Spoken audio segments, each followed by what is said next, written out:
to university because of access of education. The fund we manage as build schools, as paid bursaries for students, as improved even the security of the country because it constructs offices for security officers to bring services closer to people. It has made many children go to get scholarships because of sports, just to mention a few. Why am I saying that, Chair? I'm saying this because I want to show this panel what work the board is doing to bring this impact. And I want to show you the strategies which we use at the board. At the board, our functions are devolved. We don't do anything at the head office. Our work is carried out in respective constituencies. When we get funds, we ensure that we disperse equally and equitably to all constituencies. We don't favor any at all, for the mere fact that we serve politicians and they are our oversight. We know the boundary between our work and that of politicians.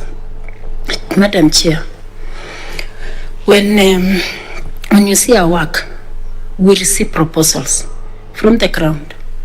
And I tell you, Chair, we don't receive manually. We use technology. We receive proposals online. We analyze online, Chair. Funds from Treasury to our accounts. It is done real-time, online, efficiency. And even receiving reports, it's real-time. Chair, it shows how technology can work. I think we work much efficiently like the banks. We've never received much complaint, and I can say at the board, even technology is over 80% in terms of efficiency. Chair, at the board, we don't do the work on our own. We consult. We use networks on the grassroots. At our constituency offices, we have various stakeholders and committees. Before we implement any project, the people at the ground have to discuss and see the need for that project. Once they've identified the need, there is a committee called CDFC, which is composed of people from the ground, one from each ward, representing disability, women, youth, everybody else. They discuss the need of that constituency. When they agree, a proposal is done, it comes to the board, it's approved, and once it's approved, it goes then through the normal tendering process. And this process is very rigorous, because even us as the board, we don't tamper. Our work is only to approve the procurement plan. We don't do any procurement. And even if one has an interest, you have to declare that interest and record in the minutes. So it is not easy to interfere at all. The process is very seamless. Chairperson, when the proposals now come and we've approved, there is a different committee called PMC, Project Management Committee, which undertakes that project. What am I trying to say? Accountability. Everyone is accountable, from the director, the way I told you, we have our own individual responsibilities, to the management led by the CEO in terms of carrying out operations, to that farm manager in the constituency, to the committee from the stakeholders, to the project committee, to the father or that Kenyan who wants service. I'm trying to show that whatever values I mentioned, competence, we have it, and I exercise it. Competence, I do, and have it. In my papers, you'll see evaluation of the board, who I evaluated, And you can see the areas where that was our first evaluation, because it's a 3-year term. The next evaluation is coming. And I believe in areas which I didn't perform well, I'll strive to improve on them.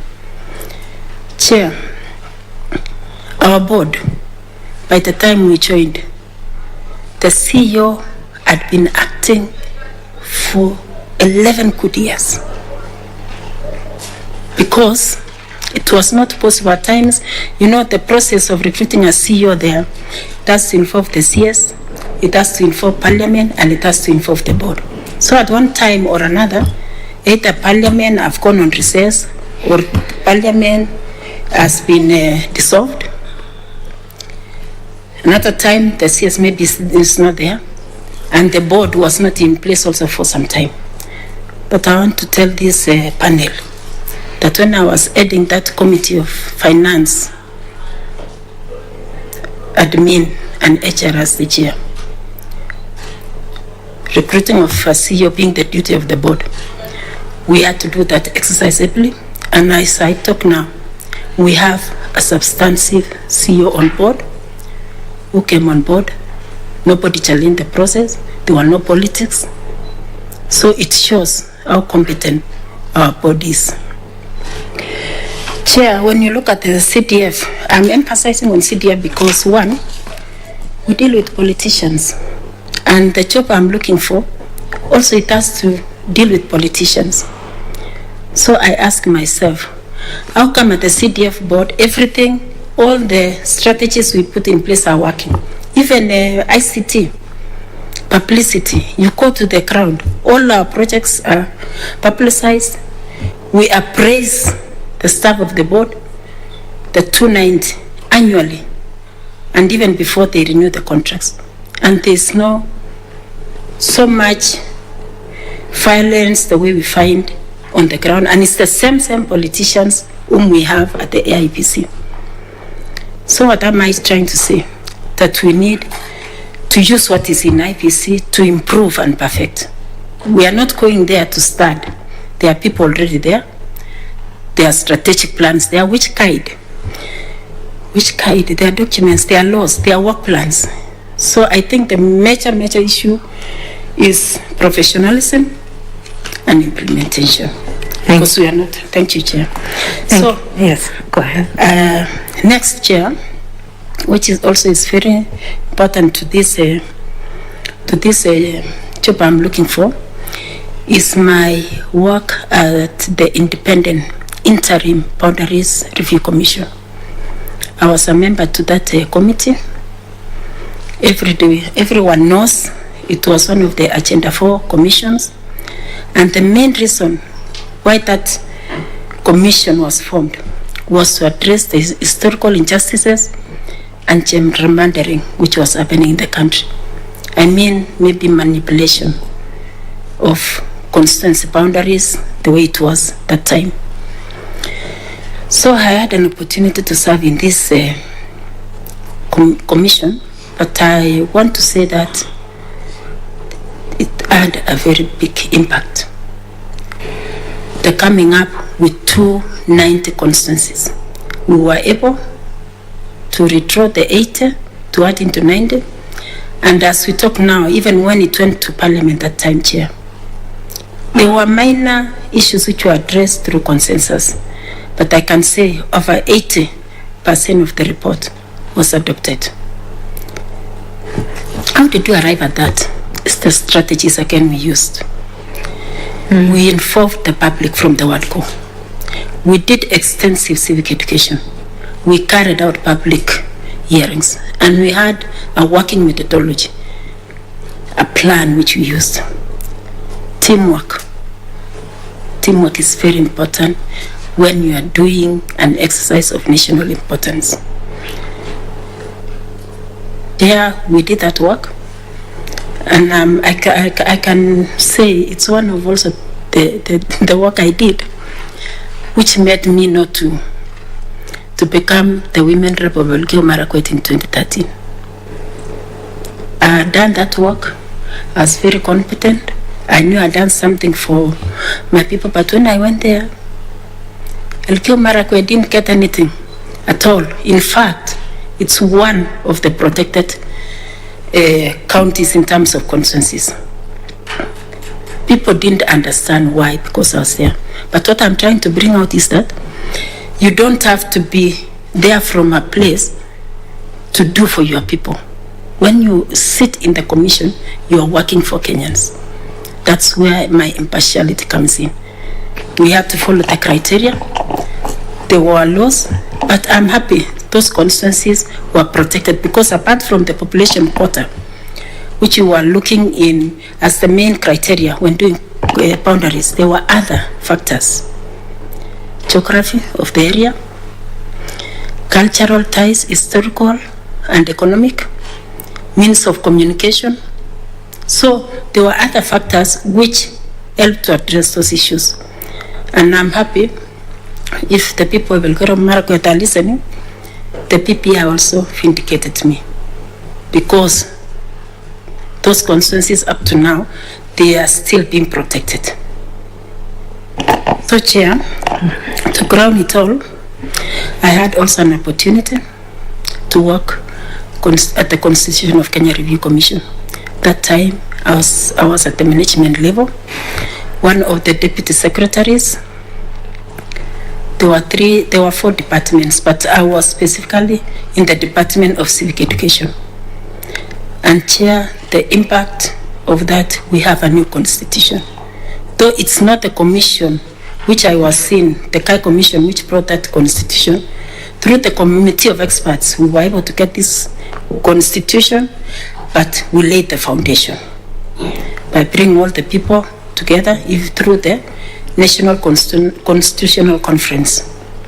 Chair, civic education is key in everything. At the IEBC, they do further education, mainly. That is further education, but as we did civic education. Why am I saying so, Chair? When you do further education for only people you've registered, it's not easy to capture everybody. IEBC needs to extend to first do civic education to everybody so that people understand why they need to register. Because civic education is only targeted on those who have registered. And quite a number of people are left out. And most people get leaders to serve them whom they don't know their capabilities and even their representation in the country. So, Chair, as I conclude, I've had an opportunity also to work as a returning officer, but that was before the new constitution.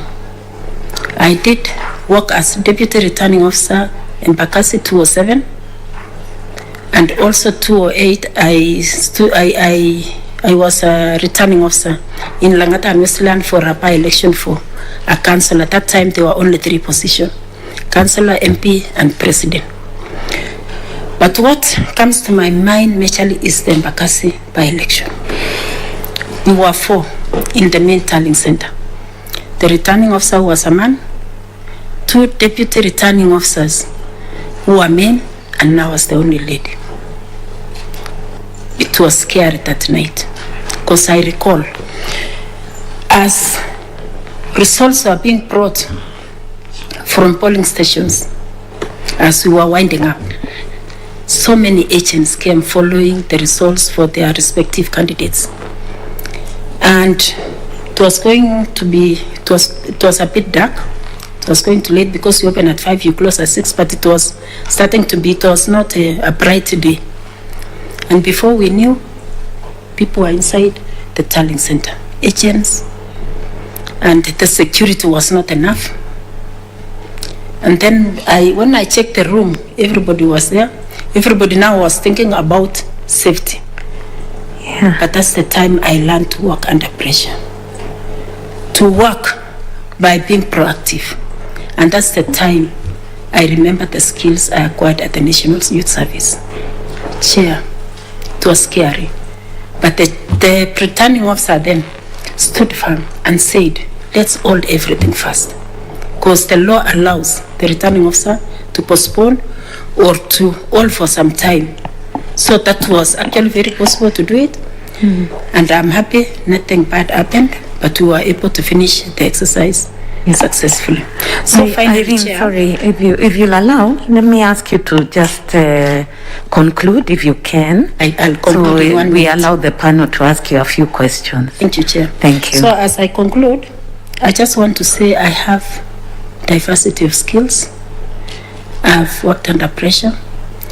I have the professionalism. I'm competent.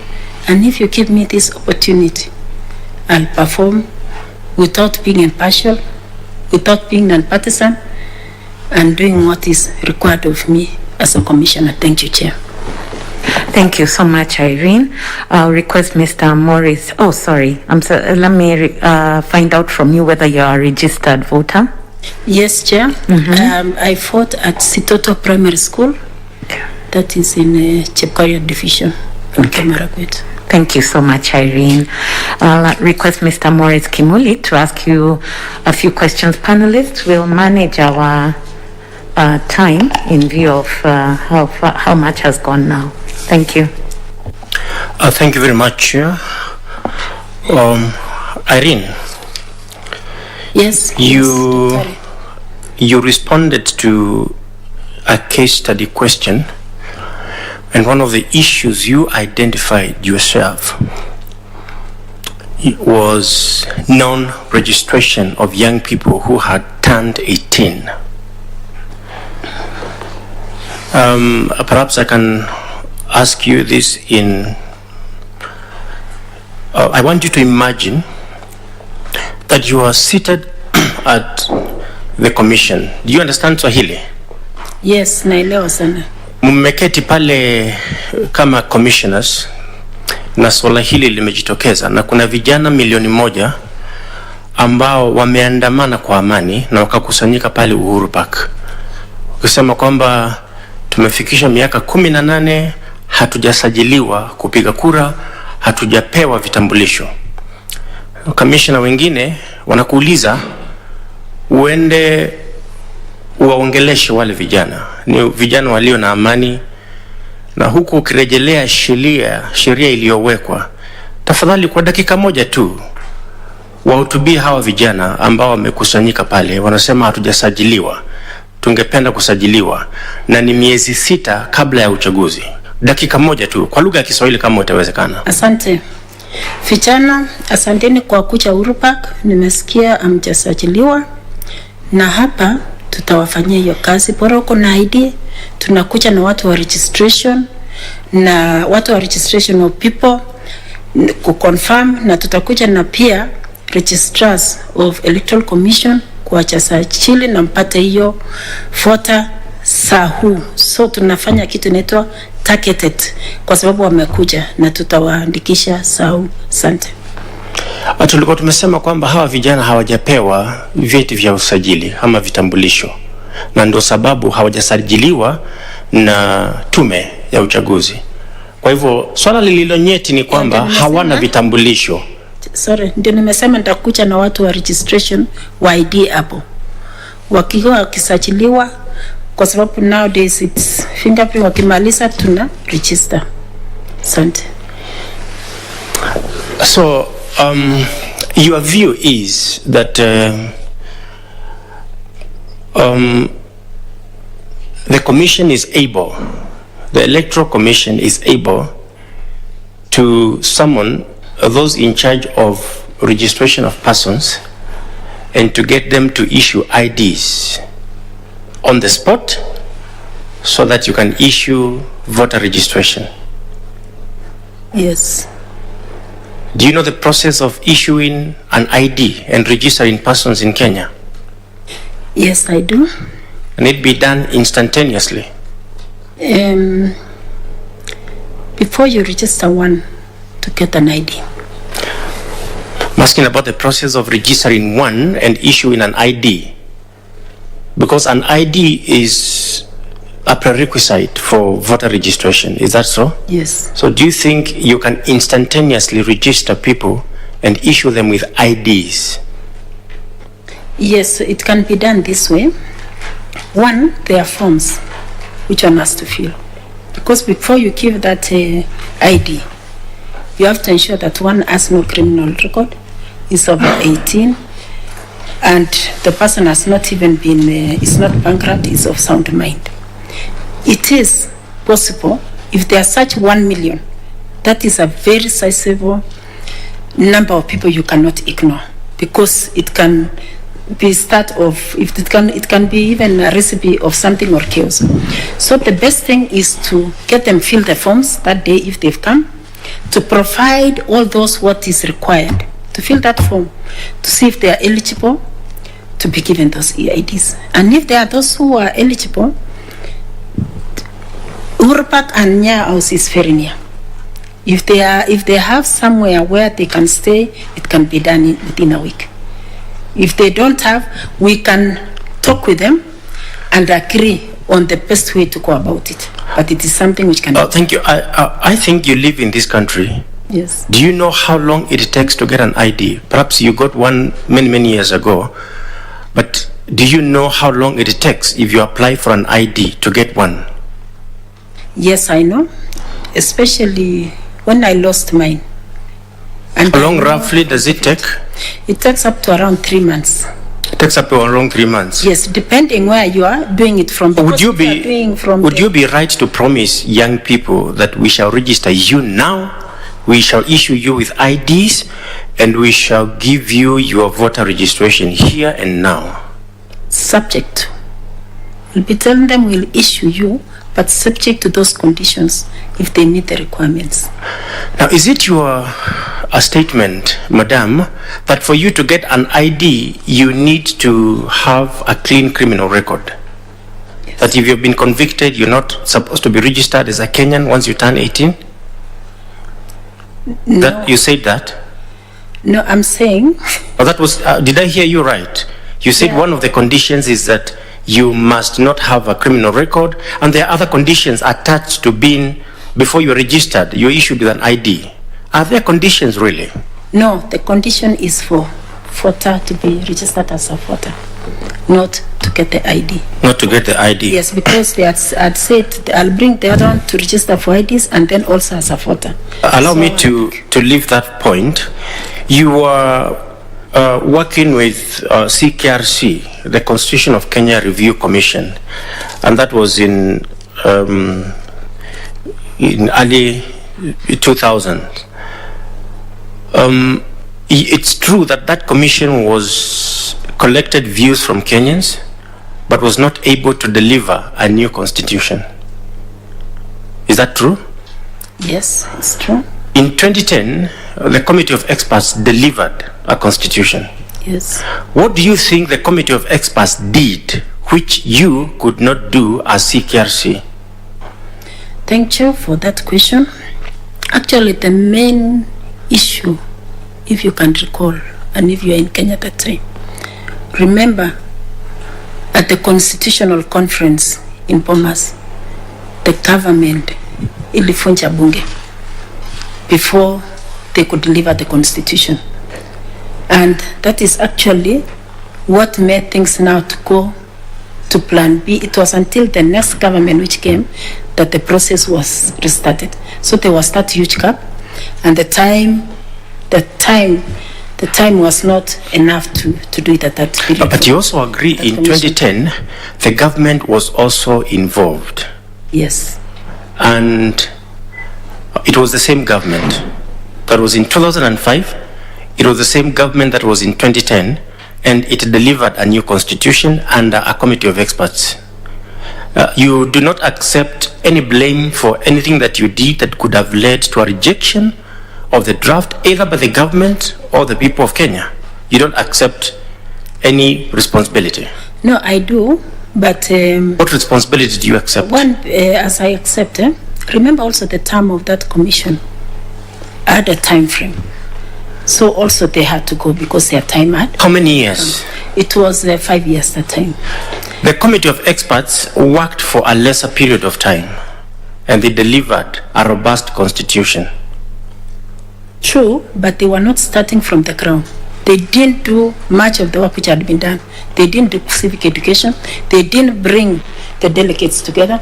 Much of the work, actually, 75% had been done. Only, I remember even when they were was it in Cliff or where? It was said by 10HE, 70% of the work had been done. 30% needed to be done. And to still build consensus around the major issues on judiciary, executive. So in short, Irene, yes, as you sit there, you also take credit for what the committee of experts did in preparing a draft constitution in 2010. You also take credit for that. Yes. That's all right. Thank you very much, and all the best. Asante. Thank you, Mr. Kimuli. I'll now request Dr. F.S. Abdallah to ask you a few questions. Thank you, Madam Chair.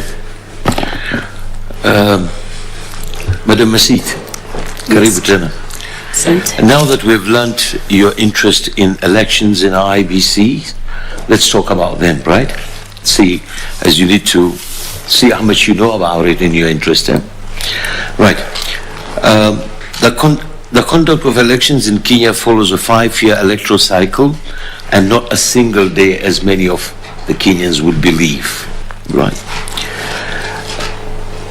The 5 years electoral has 3 phases. Please tell us as to what these 3 phases are. Thank you so much for that question. Chair, the 3 phases is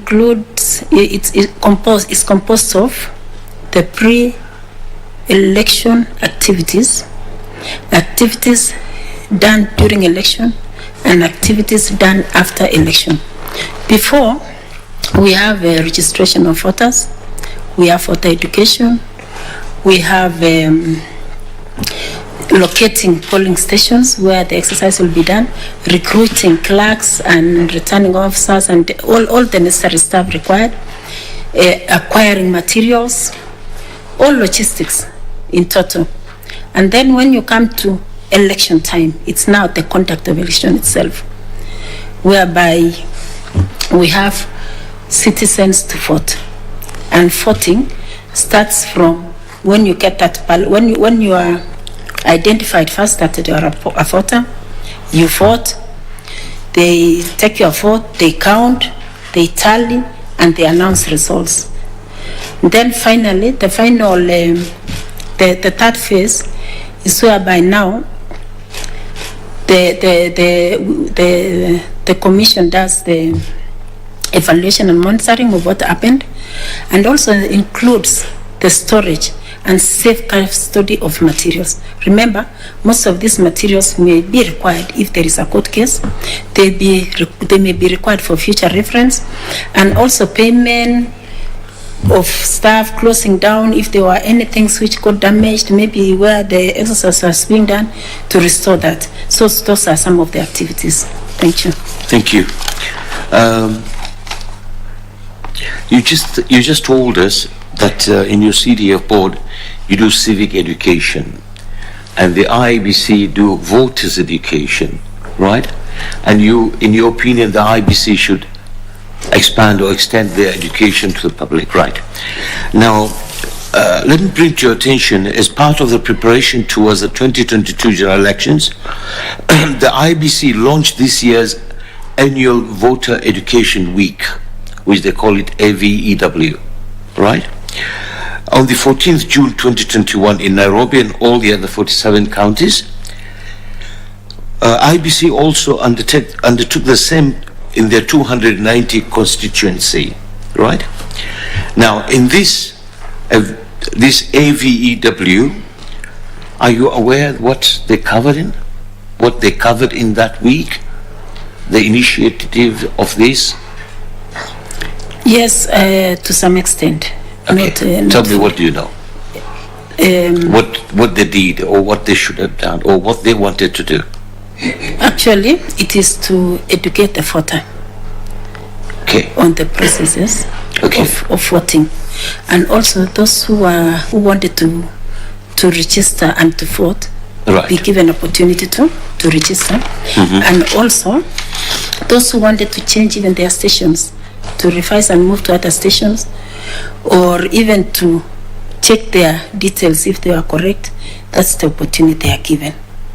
Right. Yeah. Now, maybe I'd like to share with you something maybe you're not aware of, right? Is that AVEW had 4 major areas, right? Yes. One is to synthesize citizens. Citizens is documented on the broad mandate of the Commission and specifically on elections. Thank 2, you. to synthesize the public on the legal framework that governs election management in Kenya. Right? Number 3, to enhance amongst members of the public the delivery of peace messages pre, during and post-election period. 4, to educate the public on matters elections and particularly on use of technology in elections. And 5, to carry out continuous voters registration, Madam. I'm very grateful actually for, Yes, for so that I think you information. need to go and read this. The IBC is not only educating the voters, it's educating the Kenyan public, the citizen as a whole. Right? Yes, I agree very much. But if you look at the act as it is, there's no civic education. It's Correct. only voter. Correct. So I believe when they were doing their evaluation, after monitoring, they realized the gap, which they put in their strategic plan, which is a very good way they've done it. But since I had followed the constitution, I'm very thankful for that information because it will help. Thank you. In future. I'm Thank you. sure you're also aware election is not an event, It's a process. it's a process. Thank you. So I think it's good to update things, right? Thank you so Good. much. Now, if the commissioners of the IEBC were to introduce a number of human resource policies that are intended to enhance service delivery in the commission, and the policies are unpopular among the employees, you are a master in this, what would you do if you are one of the commissioners? Thank you for that question. I want to start from the issue of unpopular to employees. There must be something why it is unpopular first. But again, as an employee, you join an organization because there is something you believe you have which you want to contribute to that organization. And by the time you are entering that organization, there is a rigorous entry, starting from recruitment and everything. So when you enter first, there are also policies which you sign and say, I'll abide by. You say, this is what they do and this. So to come in between and you are the policies unpopular, it means whatever is being brought by the management, no consultation or discussion has been held between the management and employees. So the starting point would be, before you put any policy, either new or emerging, to any employee, it's good first to discuss about it, say why you are bringing that policy and what it will achieve, and then now you can work together to see the best way to go about it. Because it's not only good to impose some policies, it's good to bring policies which can benefit both the employer and the employee. Would that be part of your profession or your teamwork abilities?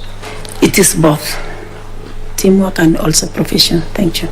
Thank you. Just a point of information. Sometimes Yes. the employee doesn't really look at the policy of the company. They look at what perks are coming with a job. Pardon, please? Right.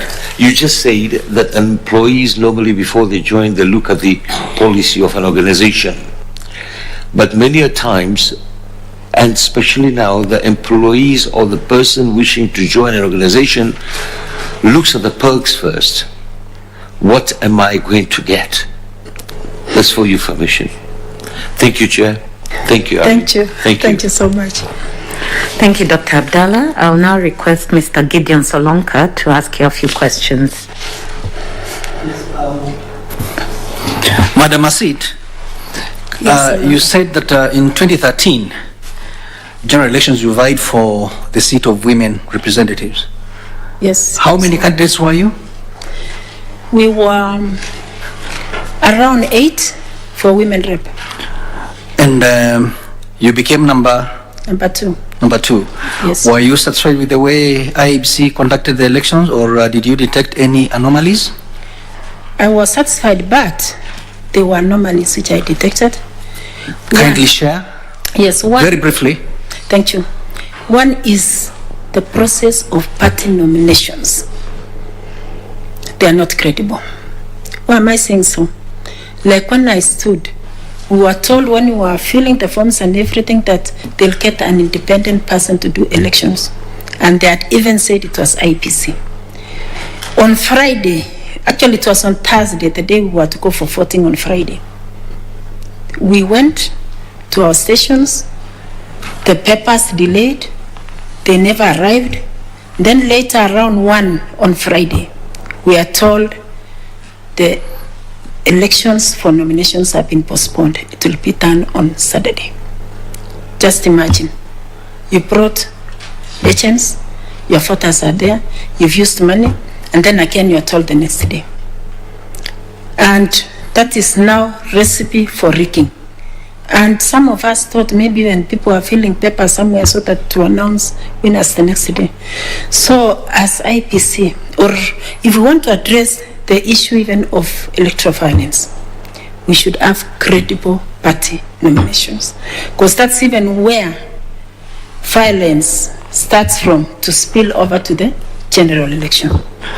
Thank you. Thank you. I thought by that time you had already gone past party nominations and you are in the real election.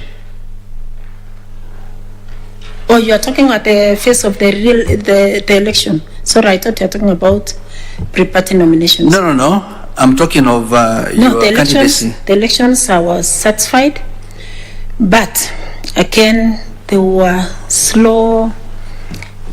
It took time even to announce the results. Okay. They gave provisional, but it took time. So there was no so much efficiency. Fair enough. Okay. Now, you went for that seat. What is the role of women representatives in Kenya? Women rep is a member of parliament, and she does 3 roles. That is representation, legislation, and oversight, just like an MP. And other than that, do they represent any special group? Yes, they do, especially women and the youth, and they do this through a fund called Affirmative Action Fund, which they use to address the issues and interests of those groups. Yes. Okay, thank you. Now, let's go to the issue of nominations, party nominations. Yes. And you participated in the 2017 elections. Again, were you vying for women rep? I did vie 2017. I wanted to vie for women rep 2017, but logistically wise, it was not possible, especially finance. And if you know Elgeyo Marakwet is so wide, and it has 3 ecological zones: the island, Hanging Valley, and the valley. So it was very difficult. So you did not even attempt in 2017? I went to the ground, but I didn't attempt. I thought in your application you spoke of having done up to nomination level. Party, not IEC, not for IEBC, but for the party. Yes, for the party. Yes. Now, again, what were the challenges, and what will you do as a member of IEBC to effectively monitor and regulate political parties' primaries? What I would propose, one, we need to have a liaison committee of candidates. Candidates candidates are the ones even who spill these problems to political parties. And also the officials of political parties should be people who are independent. But you know, when you say parties, they have owners mainly. So it depends who is the returning officer of the party, who is coordinating. Because you know, the returning officer is the one who announces election, so there is lack of independence. Okay. And even when you look at even general elections, even if our commissioner independent, but we have this returning officer, who is this returning officer who is announcing elections? How independent is that person? So that is where the focus should be on returning officers, deputy returning officers, the people who are actually handling that vote. Is the process fair? Is the process free of any interpretation? Is the voter, the person voting, actually that process from voting, from accepting somebody to vote, it is not fair. That is a process which needs a lot of focus. So you'll address that if you... Because the voter there needs the person to represent him or her is the person they want. Thank you. Not the person which the party wants. Lastly, you spoke of lack of finances as one of the handicaps. Yes. And that's why you did not participate. What do you mean? I thought you had your policies and whatever good policies. Are you saying that finances is an issue when it comes to our electoral process in Kenya? Yes. And how much money do you require for you to mount a women rep election? One, finances is key. It's very key. And then you need to know that our people, majority, don't elect people. They elect a party. They don't elect issues. Mainly, they look at they look at the party and who is where the patronage is.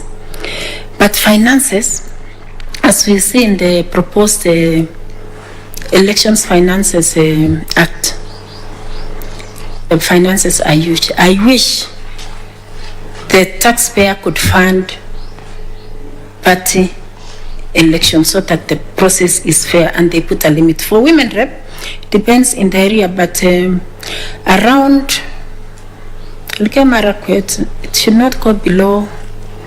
Okay, I know to have a successful one, not below 100 million, but me, I had only a paltry, very little money, which I cannot even mention the amount yet. So finances is key because you have to movement. You have to feed the people who are going around to solicit the votes. People want something. If you are going to ask for something, people will come up with an idea. We don't have water. Okay. That's the time you'll tell them, I'll give you a water tank. Or so there is money that you directly give to the voters? Yes, exactly. And isn't that not voter bribery? Not even voter bribery, it's inducement, actually. And is it right? It's not right. But now, if there are no regulations to guide, because there is a vacuum, to be precise. That one is needed. Even if the act, they say women or this position should be this amount, we need to put also how to monitor that. Because somebody can indicate, I have 100 million in the bank. But beyond that, somebody does things kichini. So that act is very important. It should come on board because those who have and those who don't have, the cap is so huge. And you wonder most of the people who come even and take up to be in these positions of power, they don't go to the ground like most of us who you go early enough because you don't have anything. They wait 3 months when it's announced, 3 months before election. Somebody arrives with billions and they just take over the populace because even people are poor. People want, there is money here, people cannot just see money going and they leave it. So people are bright, people are compromised because they are vulnerable, not because they want to do so. Thank you. I've heard you. Thank you, Madam Masit. I wish you all the best. Asante. Thank you, Mr. Solonka. I'll now request Madam Elizabeth Mayo to ask you a couple of questions. Okay, thank you, Chair. How are you, Irene? Thank you. Okay, I'll pick from where you've left with Mr. Solonka. You've talked of you are not able to proceed with what you planned in 2017 because of lack of funds. It has been identified that the culture of handouts, expectation of handouts, which politicians give out to the electorate actually is a big challenge to having a fair electoral process. If you are appointed today, how will you deal with this challenge as a commissioner? Thank you for that question. One, I'd said the regulations. Regulations. It should be there like yesterday. It's very important. And also, code of conduct. All aspirants should sign a code of conduct. And then, 3, educate the citizen that it is not right any voter, any candidate who comes and gives money and bribes you, they should be able to talk about it. Then we need a whistleblower policy, because we need people to be there. We have the intelligence. We have common people, ordinary person, whom we should be able to target to report such kind of information confidentially without the knowledge of the candidate that so and so has reported. So we need that kind of policy to protect that other person, that whatever they say, it should not go out to the public, because we have also intelligence on the ground. If we were to address that issue, I'm telling you, most 50% of election problems will have been solved, because that is actually people who don't go there because of the need to serve, but they want to serve their own interests. So the only way to do it, have money, bribe the voter, and you get what you want. And after that, you don't care about the voter. So that is an issue which needs to be addressed. Okay, thank you. Yes. How will you enforce and ensure that regulations and the code of conduct you put in place are being followed? Yes, as I looked at the IEBC Act, there is a cap. We need maybe a department or a department for enforcement. Because when you look at to enforce the laws and everything. Will this department be within IEBC? Yes, or IEBC. Outside? No, within IEBC. Okay. Because you see, even when we are conducting elections, when IEBC is conducting elections, it is during that period that they try to get even security to man the areas from the government. But if we had a directorate specifically for that purpose, with qualified people, professionals, with even a director aiding it, so that it is there full time to look at these laws, enforce when an issue happens, it is taken up immediately. And now that we are going towards general elections, tensions are starting to build up. But if we had specific, and we put in specific constituencies are not many, if we had coordinators to just for that peace and for harmony, it could help. Okay, thank you. In 2013, Irene, Yes, you participated in the general election I did. as a Women rep. women rep. Yes. And you have rightfully told us here some of the challenges that actually you face. Can there be an issue of intimidation? You got intimidated because you are a woman? To some extent, but mostly one, abuses. People can look at you and they want to know where you are married. Who are you? Talk louder. Sorry. Yeah. To know where you are married. Who are you? Why? If you come here, people see, especially if you are not from that community, there is that issue. There is the issue of education. They look at some people and they feel they are not part because they are not educated enough. There is the issue of affiliation. Depending on which party you are in, people can just hate you not because you are not good enough, but maybe whatever affiliation you are in. There is also the issue of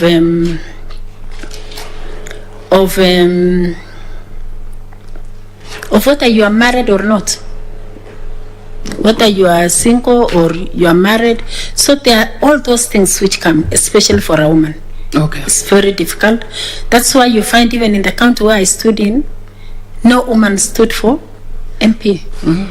The only person who stood was only Chepi Kilimo, but you see how she had been in the women movement for so long, and she had created some space. But when a woman stands for an MP or governor or senator, they say, why? Muko na kiti yenu ya wamama. Why do you want this seat? So there is a lot of intimidation. And most women actually can fight for these MP seats, but that fear. Okay. When they call, even when you call and say, wamama wako na kiti yao, wanataka nini? So they see MP seat as a preserve of the men. Okay. Yes. Thank you for that.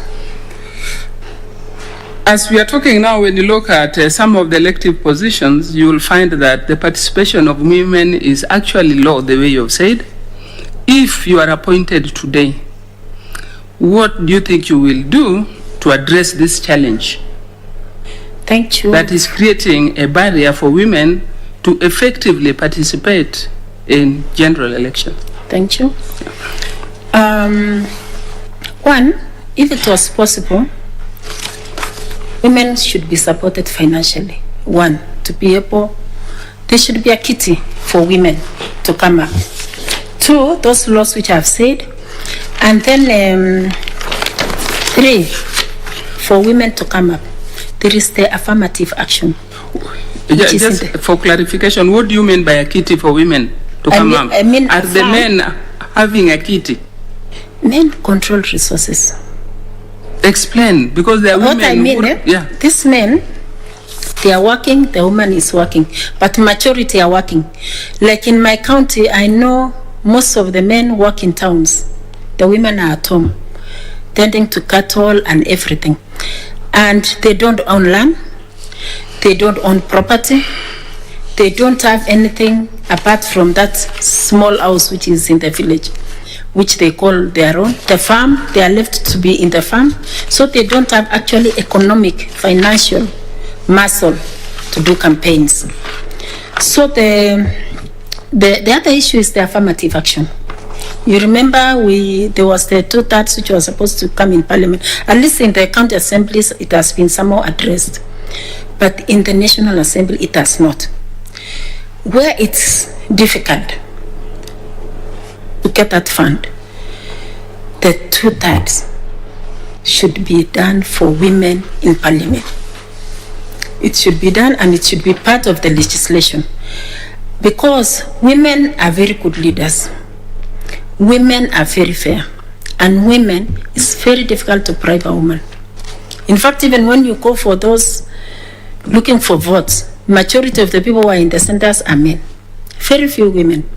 The people who intimidate people mostly are men in the centers. So we need that affirmative action to put numbers to allow women to take leadership roles. When you look at the constitution now, you saw it in Bunge, everybody saw it. When it came to the issue of women getting affirmative seats, it was the men actually, because they are the majority, who ensured that that bill didn't pass. So we should look for another avenue. It doesn't have to pass through parliament. We can look for another avenue or put in the law that such a women should be maybe appointed, maybe one per constituency or one per county. We have to come up with a method. If voting has to be done in parliament where majority of the voters are men, will not be able to get through. So we have to think of a better method. Okay, thank you, Irene. Sure. So if you are appointed today, one of your assignments will be to come up with a proposal on creating a fund for women. So where will you send this proposal? Thank you. One, civic education first. Everybody knows the leadership gap in this country. And one, I'll start from the management at the IEBC if given an opportunity.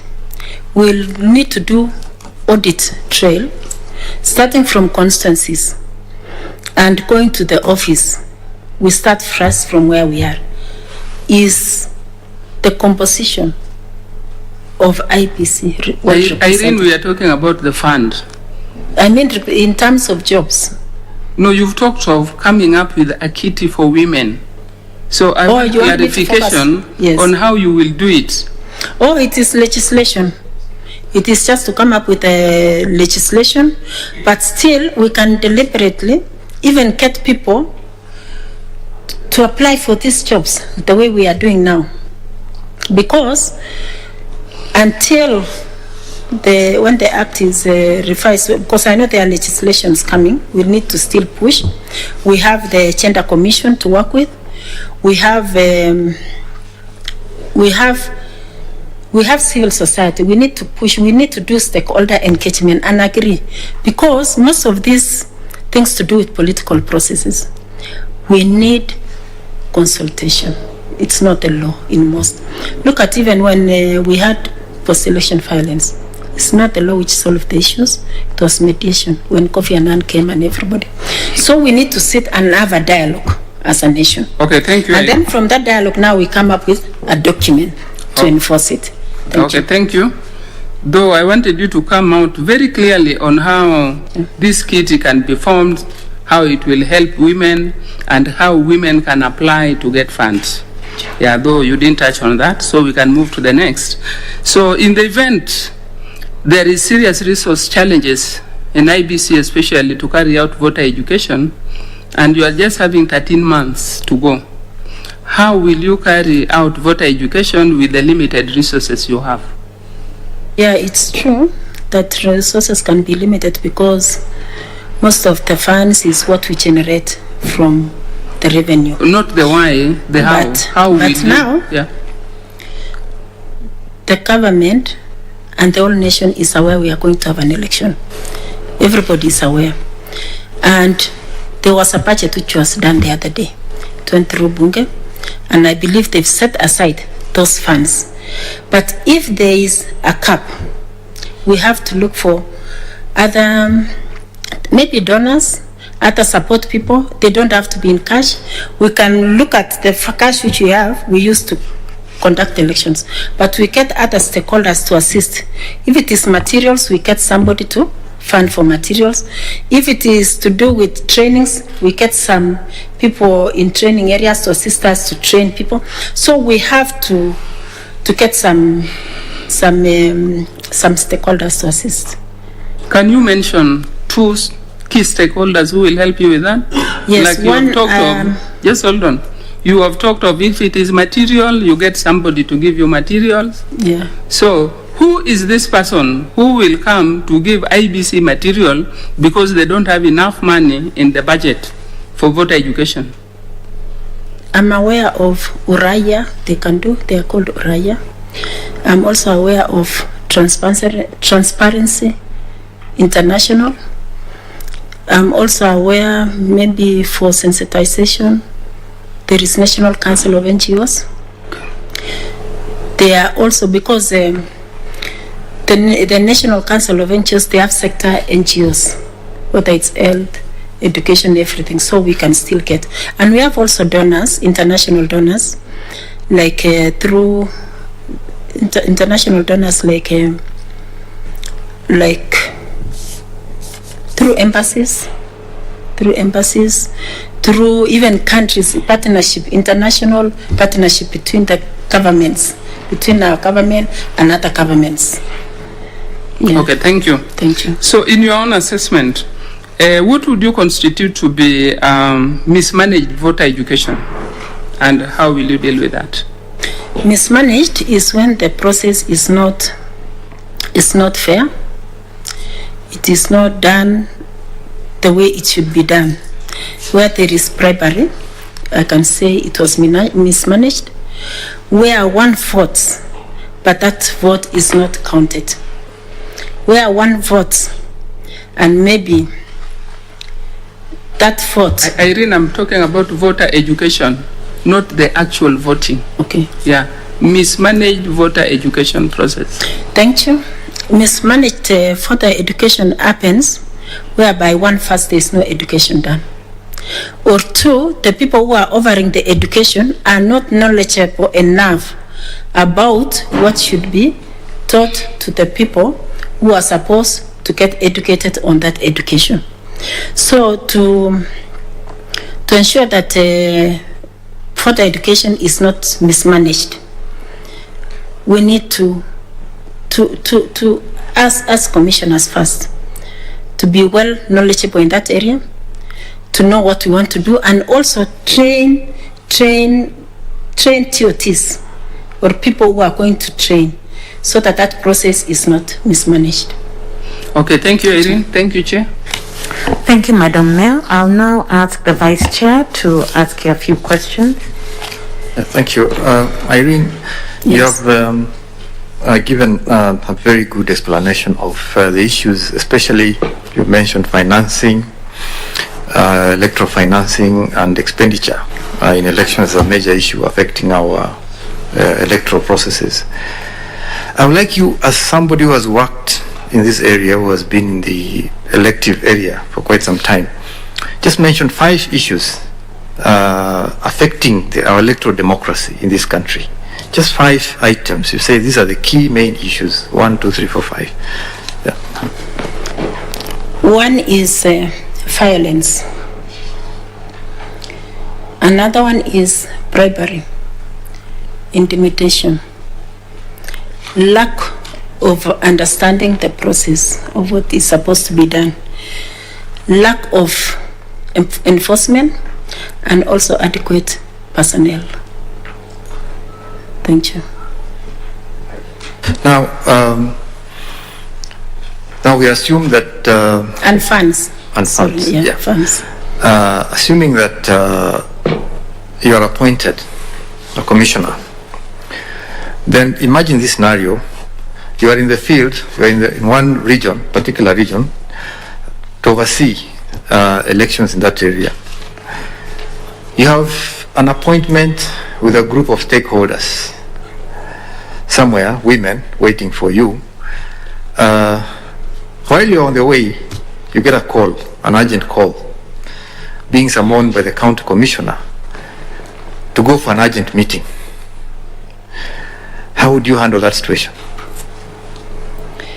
Thank you for that question.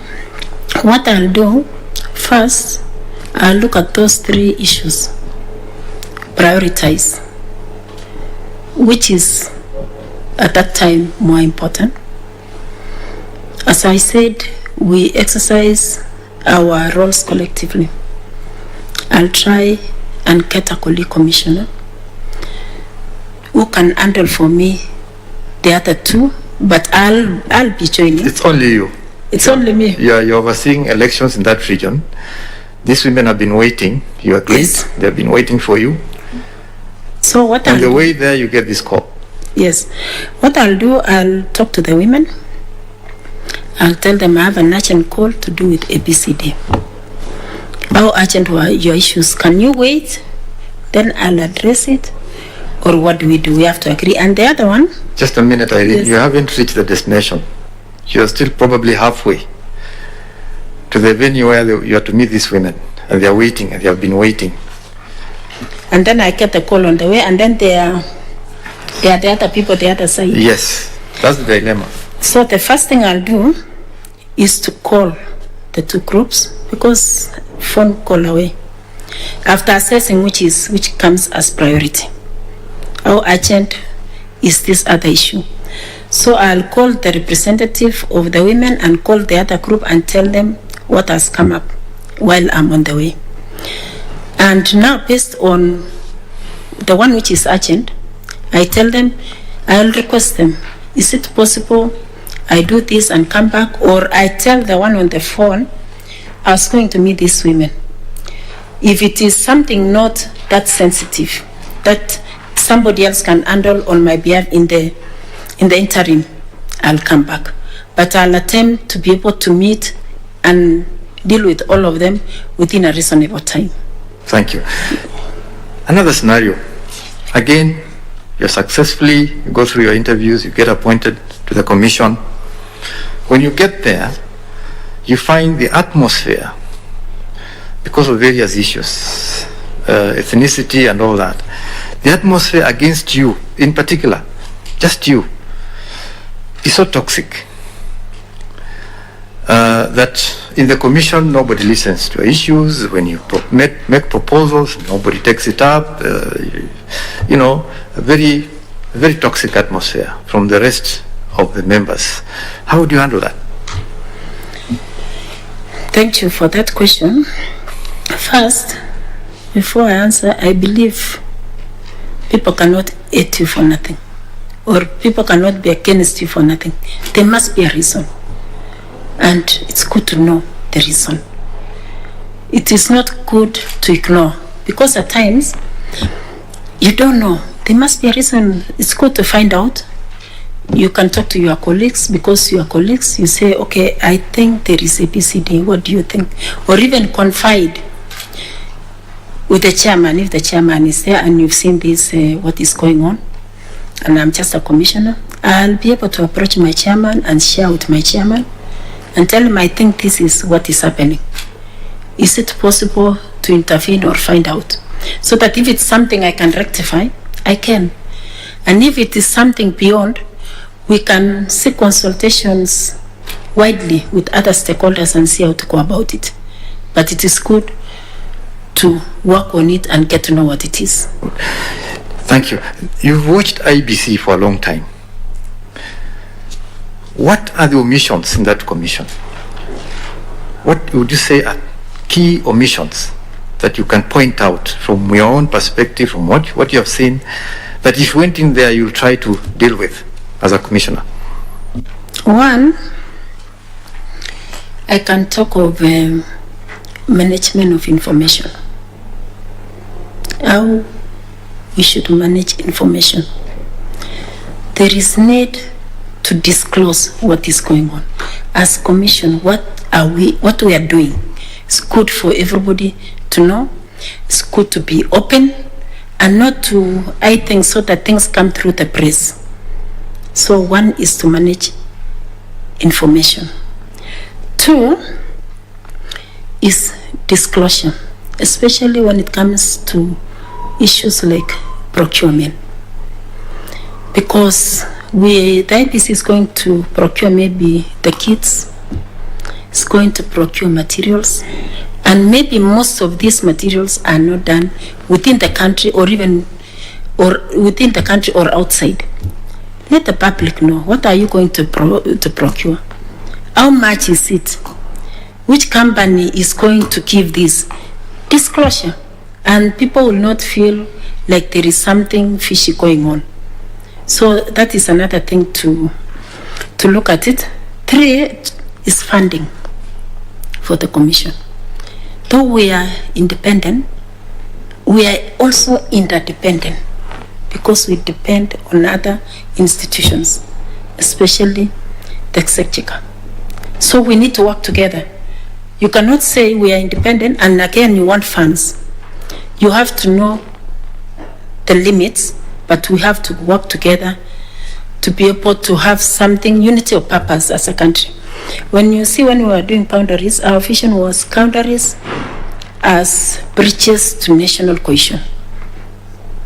We need to bring also that cohesion in being interdependent with other government institutions, but independent in carrying out our responsibilities and duties. Another thing, if I was at the commission, is the issue of dealing with political parties and candidates.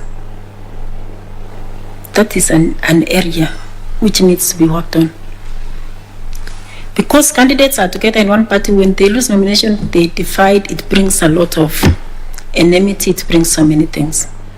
We need to really work out and see what systems to put in place, and people to be accountable individually, not collectively.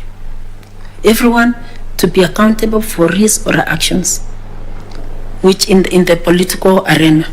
So that one, we need to really look at the laws on how people can be accountable and how they can be enforced. And whatever is done, we can even have a shame, name and shame. When somebody does anything, it should be acted upon, it should be widely exposed, so that Kenyans can know, and it becomes a lesson to other people. Thank you, Irene. Thank you. Thank you, Chair. Thank you, Vice Chair. I will now request Reverend Father Mutie to ask you a few questions. Thank you, Thank Chair. you, Chair. Good morning, Madam Irene. Thank you, Reverend. I would wish to ask you just a few questions. In your application letter for the appointment as a commissioner, you articulated that you have met the requirements of Chapter 6 of the Constitution. Allow me to ask you, what are the guiding principles of leadership and integrity as stipulated in that chapter? One is to be impartial, to be non-partisan, to have moral and ethical conduct, to have professionalism, to be non-partisan, to have integrity, and to show leadership, among others. Thank you. Thank you. So how would you handle a corrupt person who seems to find their way into political leadership through bribing your staff in the commission if appointed to be a commissioner? To bribe their way into a political position through the staff of the commission. You are saying if... How would you handle a corrupt person who seems to find their way into a political position? Oh, okay. By bribing your staff in the commission if appointed a commissioner? Now I get it. You are saying if I'm a commissioner and somebody uses a staff to get to bribe the staff so that he can get maybe nomination or he can get into the office. Yes, madam. That one is a criminal offense. So how will you handle it? Yeah? I'm asking how would you handle that as a commissioner? Yes, so what I'll do first is to investigate if there is confirmation actually that what happened. I hand that one immediately to law enforcement agencies because that's a criminal offense. And yeah, I think that is it. A criminal offense to who? Who is the criminal here? The criminal is, it actually is both. The staff actually who did that should be the one to take more responsibility. And also the giver. All of them should be charged in a court of law, and it should also be made public. Should be made public? Yes. Okay. What I was talking of, Shema, it's good to expose so that Kenyans know it is an offense to do such kind of work in the electoral process. Yeah. Thank you, Madam Irene. Allow me to ask you, I hear you are fluent in Kiswahili, and katika utangulizi wako wa usemi ulisema kwamba miezi mitatu kabla ya uchaguzi kuna watu ambao hupata nafasi kuja mashinani wakibeba mamilioni ya pesa na wanaadaa wanarika na wamama na wengineo waweze kuwapigia kura, na pia umetueleza kwamba mwaka wa 2017 pesa ilikuwa kisingiti kimoja ambacho kilikuzuia usiweze kuenda kwa uchaguzi kama mama. Swali langu ni je, ni jambo gani ulifanya kupinga ufisadi wa aina hii? Asante sana. Ningependa kusema hivi.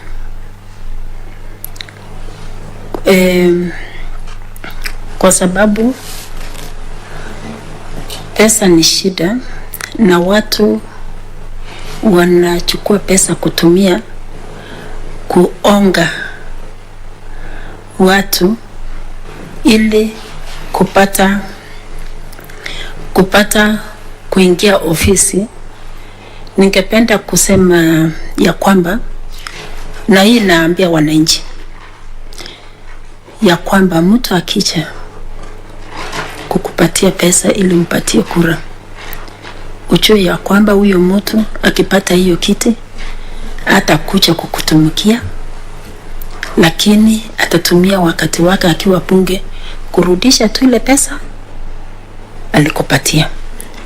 So kitu ya maana ni kukataa vitu ya bure ama ongo, kwa sababu ni wewe mwenye uko na hiyo haki ama uhuru ya hiyo kura, na ni wewe inatakana kuamua mwenyewe bila kupewa pesa nani ungependa akuongoze kwa maneno ya leadership. Swali langu ni kwako, ulifanya kitu gani kupinga ufisadi wa aina hii? Kwa sababu kama watu walipewa ongo ama huwa wanapewa ongo, na wewe umeona vijana wamepewa pesa, wamama wamepewa pesa, watu wengine wamepewa pesa, tangu wakati huo ni jambo gani umefanya kuzuia mambo haya ambao pengine yanaeneza ama yanaelekeza watu katika njia ya ufisadi?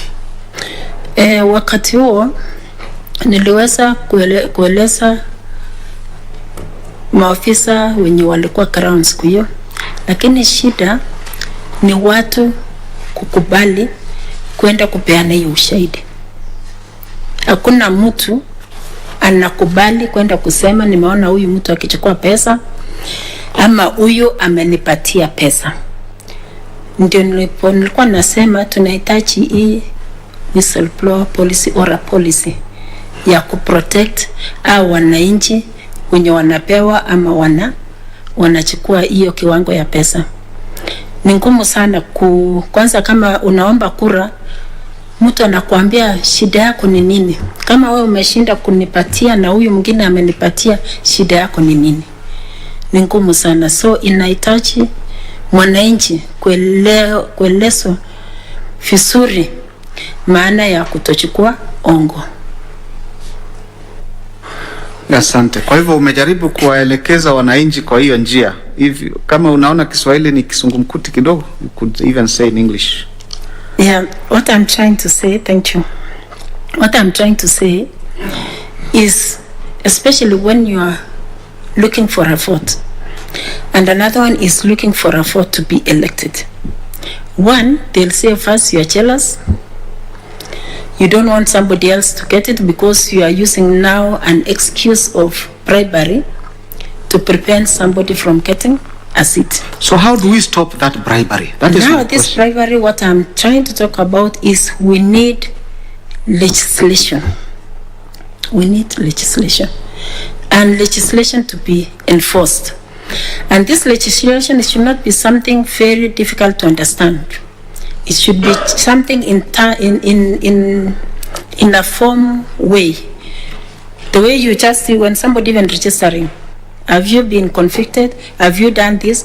Just simple questions from common mwananchi. Kusema ukichukua ongo unafungwa miaka hivi. Mtu akikupatia huyu ataenda hivi. Ukipatikana, such simple form which should be enforced, and it should have somebody's name, somebody's signature, ID, and distributed to voters so that everybody can sign. Should you be found, you are liable. Thank you, Madam Irene. Thank you, Chair. Thank you so much, Reverend Father. Irene, was just looking at your application. We noticed we didn't receive your biodata form. Did you fill it? Yes, I did, Chair.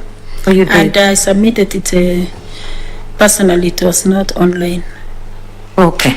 Yes. Thank you for that. Thank you. Otherwise, we've come to the end of your interview. Oh, let me ask you one general knowledge question. You have applied to join IEBC.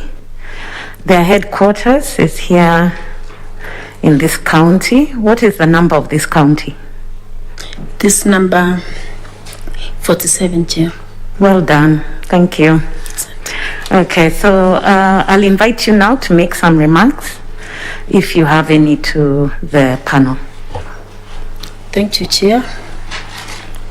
I want to thank you specifically, Chair, and your members for this opportunity. I know so many people applied, and it's only by grace of God that some of us were able to be shortlisted, and I'm very grateful. Even to appear here alone is enough, because also it's giving me exposure on how to handle such questions.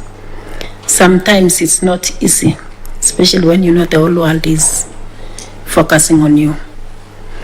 Secondly, I want to commend you and your secretariat for the efficient service we received, even me personally.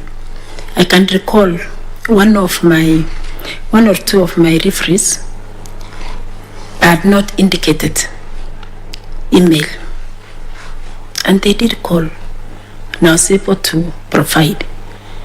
They are doing a wonderful job, and I know without them sitting at the background, it could not be easy for you. So I want to commend you and your efficient technical secretariat. Thank you so much. Finally, I look forward to hearing from you, whether successful or not, and whatever comes, I'll take it the way it is. Thank you so much. Thank you so much. On behalf of the panel and also on behalf of Kenyans, let us also appreciate you for expressing the interest to serve as IEBC Commissioner. We don't take it for granted. There are many who didn't apply also. So thank you so much. I'll request a member of the Secretariat to escort you out. Please ensure you carry your originals, and we wish you a very good day. Thank you. Thank you too. Asante sana. We will now take a break until 11:30 a.m. for our next interview.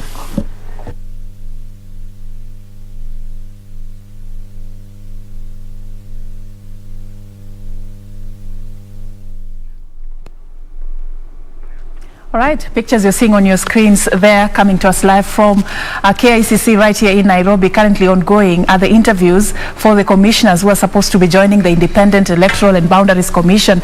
Exiting there is Irene Cherop Masit, one of the 36 candidates who are shortlisted for this particular position. 4 positions need to be filled, and 36 of them have been shortlisted, and they're trying their luck in representing the country as commissioners at IEBC. Of course, a lot has emanated from this particular interview that was taking place for a 5th day in a row. We will be talking about matters that are coming out of this particular interview, including the one we just witnessed this morning, in just a bit with my guest, nominated Senator Gertrude Musuruve. She's already in studio with me. We'll be talking a lot about how we are preparing as a country in this electoral process. Right after this particular break, good morning. My name is Safin Achieng Ouma. Do stay with us.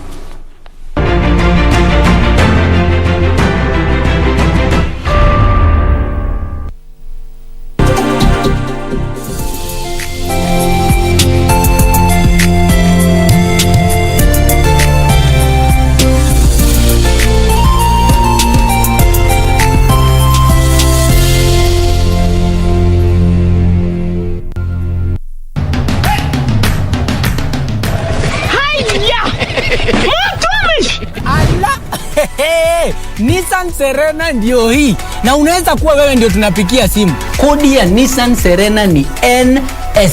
Alafu kisha kwenye amount ni 50 bob. Hii Nissan Serena tunakupatia na shilingi 50. Kujiunga na QuickBid ni rahisi. Enda kwenye M-Pesa, bonyeza paybill kisha weka business number 4032353. Kwenye account weka kodi ya bidhaa unayotaka na bid yako ya chini zaidi. Kwa mfano TV 16. Kisha weka shilingi 20 tu kama idadi yako. Weka bid yako pia kwenye www.quickbid.co.ke. Kumbuka, bid ya chini zaidi ya kipekee ndio hununua. QuickBid, bidhaa bora kwa bei ya chini. To get Skizatune Hail Mary, dial *811 *963 hash. Hail Mary, full of grace, the Lord is with thee. Blessed art thou among women, and blessed is the fruit of thy womb, Jesus. Holy Mary, Mother of God, pray for us sinners, now and at the hour of our death. Amen. To get Hail Mary, dial *811 *963 hash *811 *963 hash.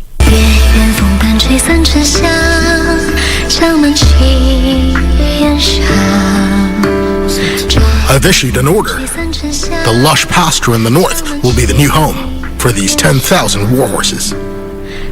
The man you want me to get rid of would be Prince Jin, correct? Although he may suspect me somewhat, now our priority is to ease all of his suspicions.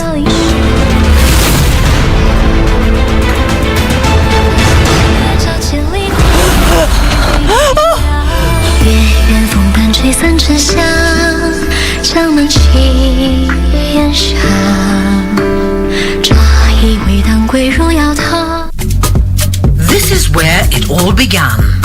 As the mother of broadcasting in Kenya, you can trust KBC to bring you authentic news and programs to your living room. As KBC, we take pride in our unrivaled heritage as Kenya's trusted national broadcaster. Commanding over 92% digital television signal coverage of our country, 23 radio services that cut across our entire language spectrum,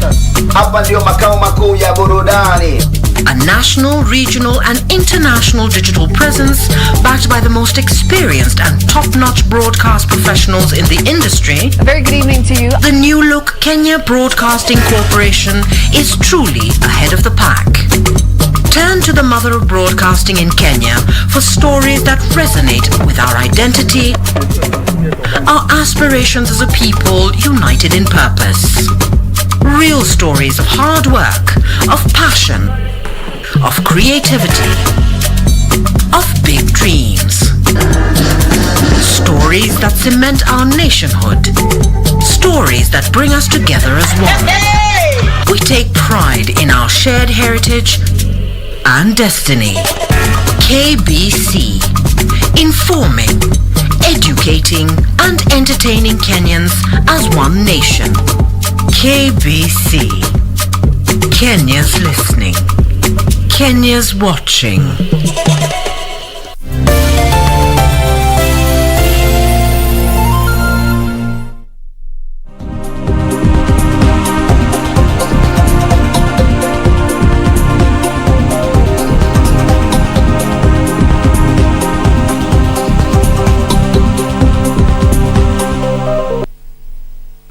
Welcome back and thank you for joining us. In case you're just joining us right now, this is News Check, a program that seeks to explore issues that are shaping the news and also having studio conversations to dissect those issues and give you a deeper understanding on how they're going to impact your life. So this morning, we continue on day 5 with the live coverage of the ongoing interviews for commissioners of the Independent Electoral and Boundaries Commission. 36 candidates, like I told you earlier, were shortlisted to fill the 4 vacant positions, and so so far we have seen them being taken through a very rigorous process of explaining their experience and their desire to join the commission and what they bring on the table as their value add to this electoral body ahead of the 2022 general elections. We'll be discussing some of these issues with my guest in studio this particular morning. Her name is nominated Senator Gertrude Musuruve. She's not new to this particular platform. I don't know why people are calling you Mama Mwema, this Mama Mwema name, but we will be talking about that. But very quickly, Mheshimiwa, we have seen the candidates, let me call them candidates, really taking their time to defend their desire to become commissioners of the Independent Electoral and Boundaries Commission. As I will call you a person of interest, as a politician who is having a stake in the electoral process in this particular journey. As a person of interest in this process, what is your expectation at the end of the day, at the end of this particular process? Thank you, Seraphine, for asking me about my expectations. One, I would expect that this nomination will be very fair, and this nomination will also be sensitive to issues of two-thirds gender rule, and these nominations will be nominations that will be credible and accountable, and I'm also expecting that women will be given more preference when it comes to being commissioners, given the fact that we have 3 commissioners who exited and they were actually female. It is just fair, just and honest to ensure that we have 3 nominated commissioners in IEBC. One ought to be a man, just to ensure that we are balancing the equation and we are also adhering to the two-thirds gender rule, because if they are nominated, then it means that we will not have a case where men are more. But if more men are actually given the positions of commissioner to replace the 3 women, then it means that we will not adhere to the two-thirds gender rule. And Safin, you are really, everyone is live to the fact that the issue of two-thirds gender rule has been very thorny in this country, and we've been looking for a way in which women can also be in leadership and how we can ensure that we are achieving the two-thirds gender rule. As we continue that line of thought, Mheshimiwa, it's good you've brought that out. Just in the interest of our viewers, these positions were left vacant after the resignation of 4 commissioners, and you've talked there about 3 of them. I'd just like to take us through the names for people to know. We had Roslina Kombe, Margaret Mwachanya, and Connie Maina, and of course also Paul Kurgat, who resigned from these particular positions. That's why they were left vacant, and we're trying to fill them up before the next general elections. But critics of this two-thirds gender rule gospel would say, shouldn't it be based on the experience and the qualification that women bring on the table, and not just the fact that let's have women in that particular equation? Yes, I really get the concern, but even the people who are going to be interviewed, they have already gone through the sieving, the official sieving of this one qualifies to be interviewed and all that. So by the time they're going for the interview, they all qualify, by the way. So if they all qualify, it is just fair and just that 3 positions should be given to the women who resigned. The Okombe position should be given to Okombe. The Nancy position should be given to another Nancy, a female, an equivalent. So I think there's no question about it. It's very obvious that the 3 women who left, commissioners who left, should be replaced by 3 women. And then Kurgat, who is a man, should be replaced by a man. I mean, it's just obvious. And as long as they go through the process of an interview, it means that they qualify. Administratively, in all interviews, there are people who are actually left out because administratively they do not qualify. But all who qualify are brought on board. So the women who go to be interviewed, they all qualify a change for them to actually be given an invite. It's not easy to be given an invite. So those women who are there, they qualify, and they ought to be replaced. They ought to replace the women who actually left. Right. Then Kurgat be replaced by a man who also, who is interested, because Kurgat was a man. All right. It's good you say that. Or rather, that. Because Kurgat is a man. All right. I just want us to talk about, how difficult this process is, and you've talked about, these women being qualified. What we've been doing this few days that this exercise has been ongoing is just trying to understand some of the issues that are coming out of these interviews and talking about how significant they are in our electoral process. And let's talk about today, the interview that just happened this particular morning. Irene Cherop was the candidate sitting on that particular hot seat. Something that stood out for me this morning, Mheshimiwa, that touches on her background was the fact that she vied in 2017 as a woman rep in Elgeyo Marakwet, and when she was taken to task to explain why she's not a woman rep in Elgeyo Marakwet today, she cited issues to do with lack of finance, enough money, and she also cited some of the issues that center around culture. And when you're a woman, you want to vie, it's always about you're married to who, which clan, how many children do you have. I don't know whether these are issues that you would relate to when it comes to women and leadership. Irene, yes, what she mentioned is actually live on the ground. You find that when a woman wants to vie for a position, there are so many holes that people really tend to see, that they want to question, is she married, and if she's married to who, and even if she's married, does she have children? They want you to be Mrs. Perfect. And even just that societal perception. And then also other challenges that women have, most of the time they don't have funds, they don't have the finances, so it becomes really a challenge, because you'll find that when people are preparing for elections, men already have the funds. Remember, we come from a background that is patriarchal, that when it comes to even family income, in most homes you find that it is under the man's name. So if a man wants to, for example, buy, he can take the house that belongs to the family and go with the title deed also, for the land, and it will be a collateral for him to get money at the bank. Now, when it comes to women, most women do not have the advantage of having property that can be collateral, so that they can get money and do what they are doing. So when it comes to the issue of finances, it is really a key issue that brings down women, that they don't have the finances to go out to the ground. Yes, the women have the potential. Yes, the women have the leadership positions, but sometimes they're actually let down by the money factors, and this is because of sometimes the voter dynamics. Some voters, from long time, they believe in having handouts, they believe in being given little money here and there, but you see, that does not make them any better. All right, it's good you've taken me there, the issue of handouts, because this also stood out very strongly in yesterday's interview. One of the candidates, who is the former chair of the Export Processing Zone Authority, he was tasked to explain how we can get out of this culture of handouts and having the outcome of elections determined by the financial muscle of the aspirants, not based on the ideologies that they bring on the table. Why is money important when it comes to elections? Why is it a thorny issue? And why is vying for a position branded as a very expensive affair? Should money be a factor when you want to become a leader in this country? Now, Acheng, I want to tell you my experience, because right now I've made it clear that I really want to stand as a member of parliament. But when I look at it, I may not have the financial, backup, but I have the vision, the vision I have for my people, as a backup.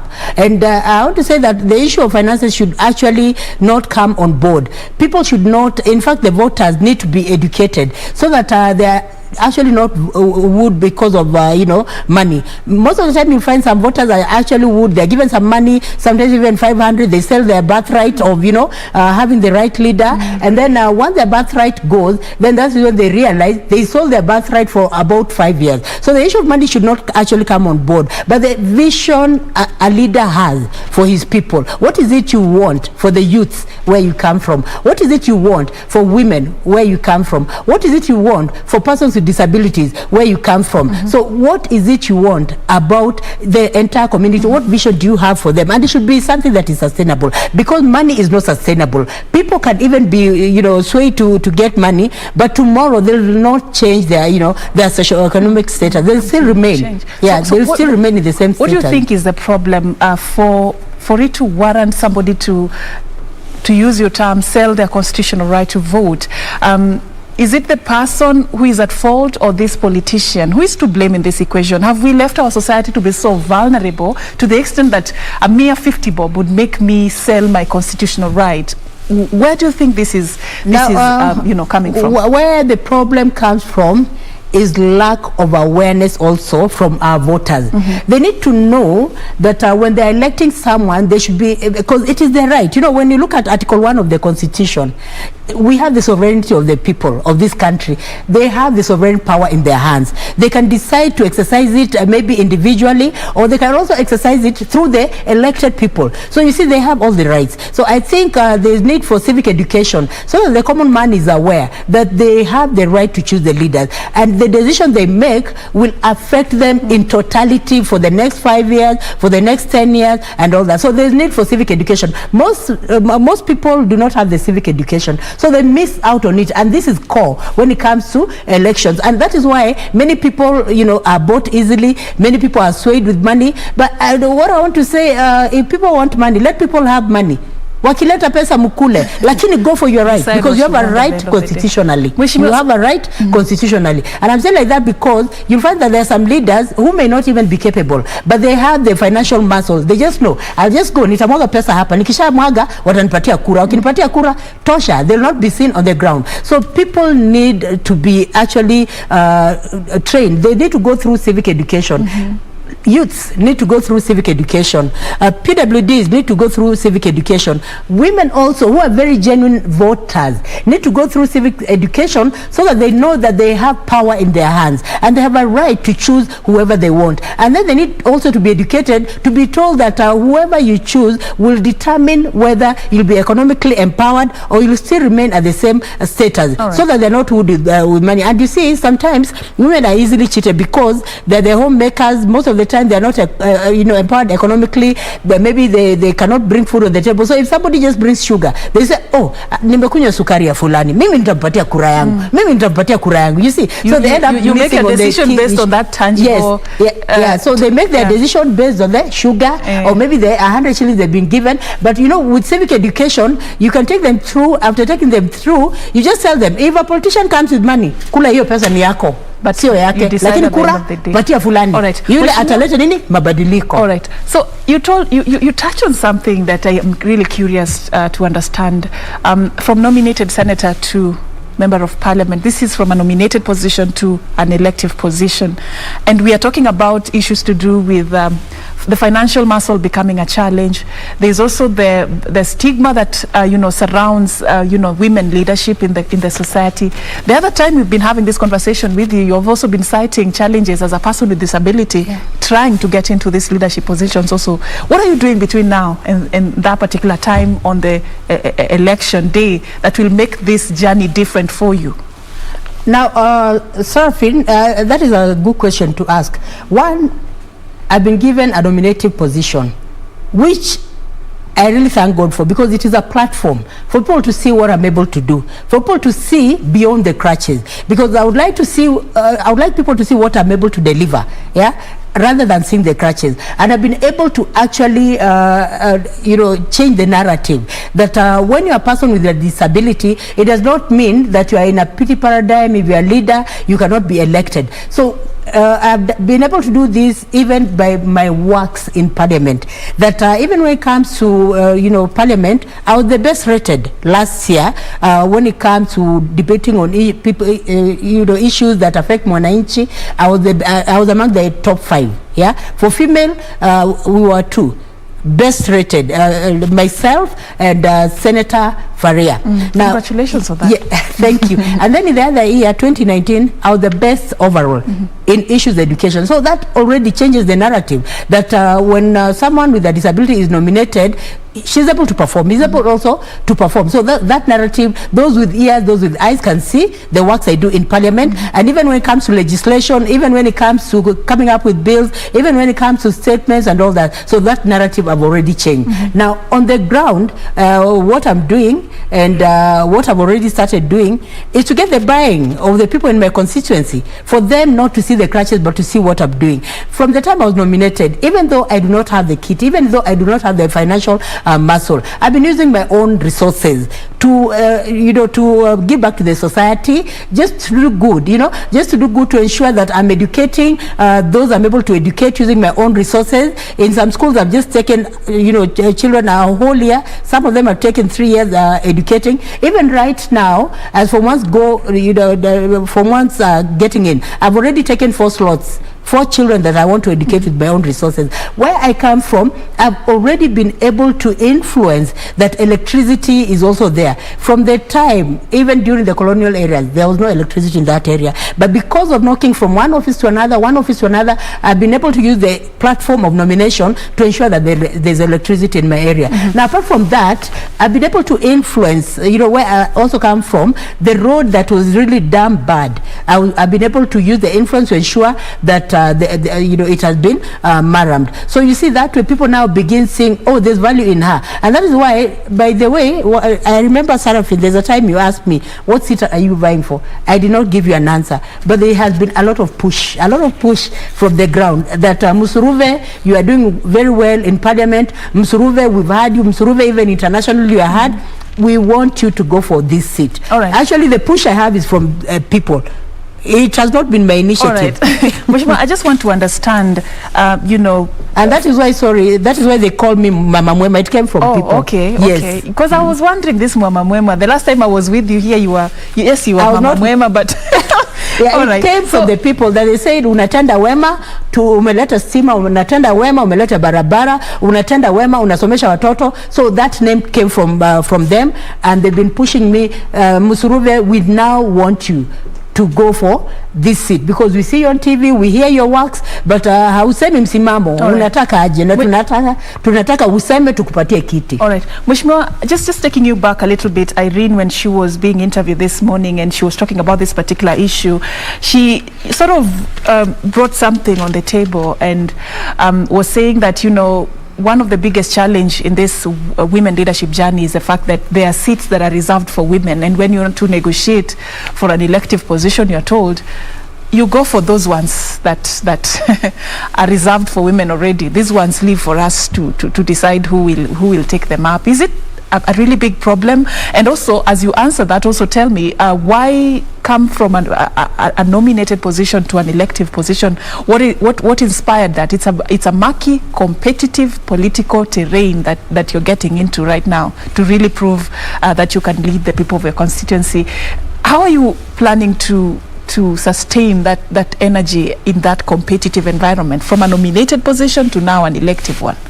Thank you for the concern. When it comes to sustaining it, from nominated to elective, when it comes... these are different worlds. These are two different worlds. Yeah, these are two different worlds. But you see, Seraphine, even in my explanation, you have seen that even though I'm nominated, the things I'm doing on the ground are things that are supposed to be done by elected members. When it comes to paying school fees, the CDF, that is supposed to cater for that. When it comes to also standing and giving to persons with disability, there's a kitty that women reps have to sustain that. When it comes to roads, there's a kitty for that to be done. But even the things that I'm doing as a nominated member already are things that are supposed to be done by elective members. And that is why I'm telling you that from the ground I've had a push. Mheshimiwa, tunataka utoke nominated, when the elective will support you. I have the support from the ground, and they're telling me that they'll stand with me. So that is why I'm saying I've been taking time to see, do I not?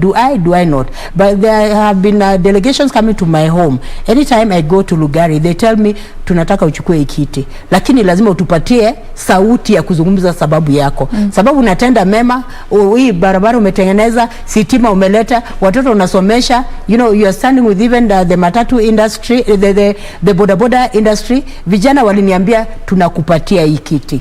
Lazima, lakini wewe lazima ukubali kama utafanya nini, utaenda. So the support I'm getting is from mashinani, not myself, from the voters themselves, because mimi peke yangu siwezi toboa, and I cannot arrogate power. I hope you will not switch off your phone after things go. No. You like politicians are very good when they're in this journey, but once let me tell you the their truth, interest is served, they disappear, and that road they use, itamea nyasi, they never come back home. But then let me just a comment on that. Let me take you, okay. Yes, just a comment on that before you go very far.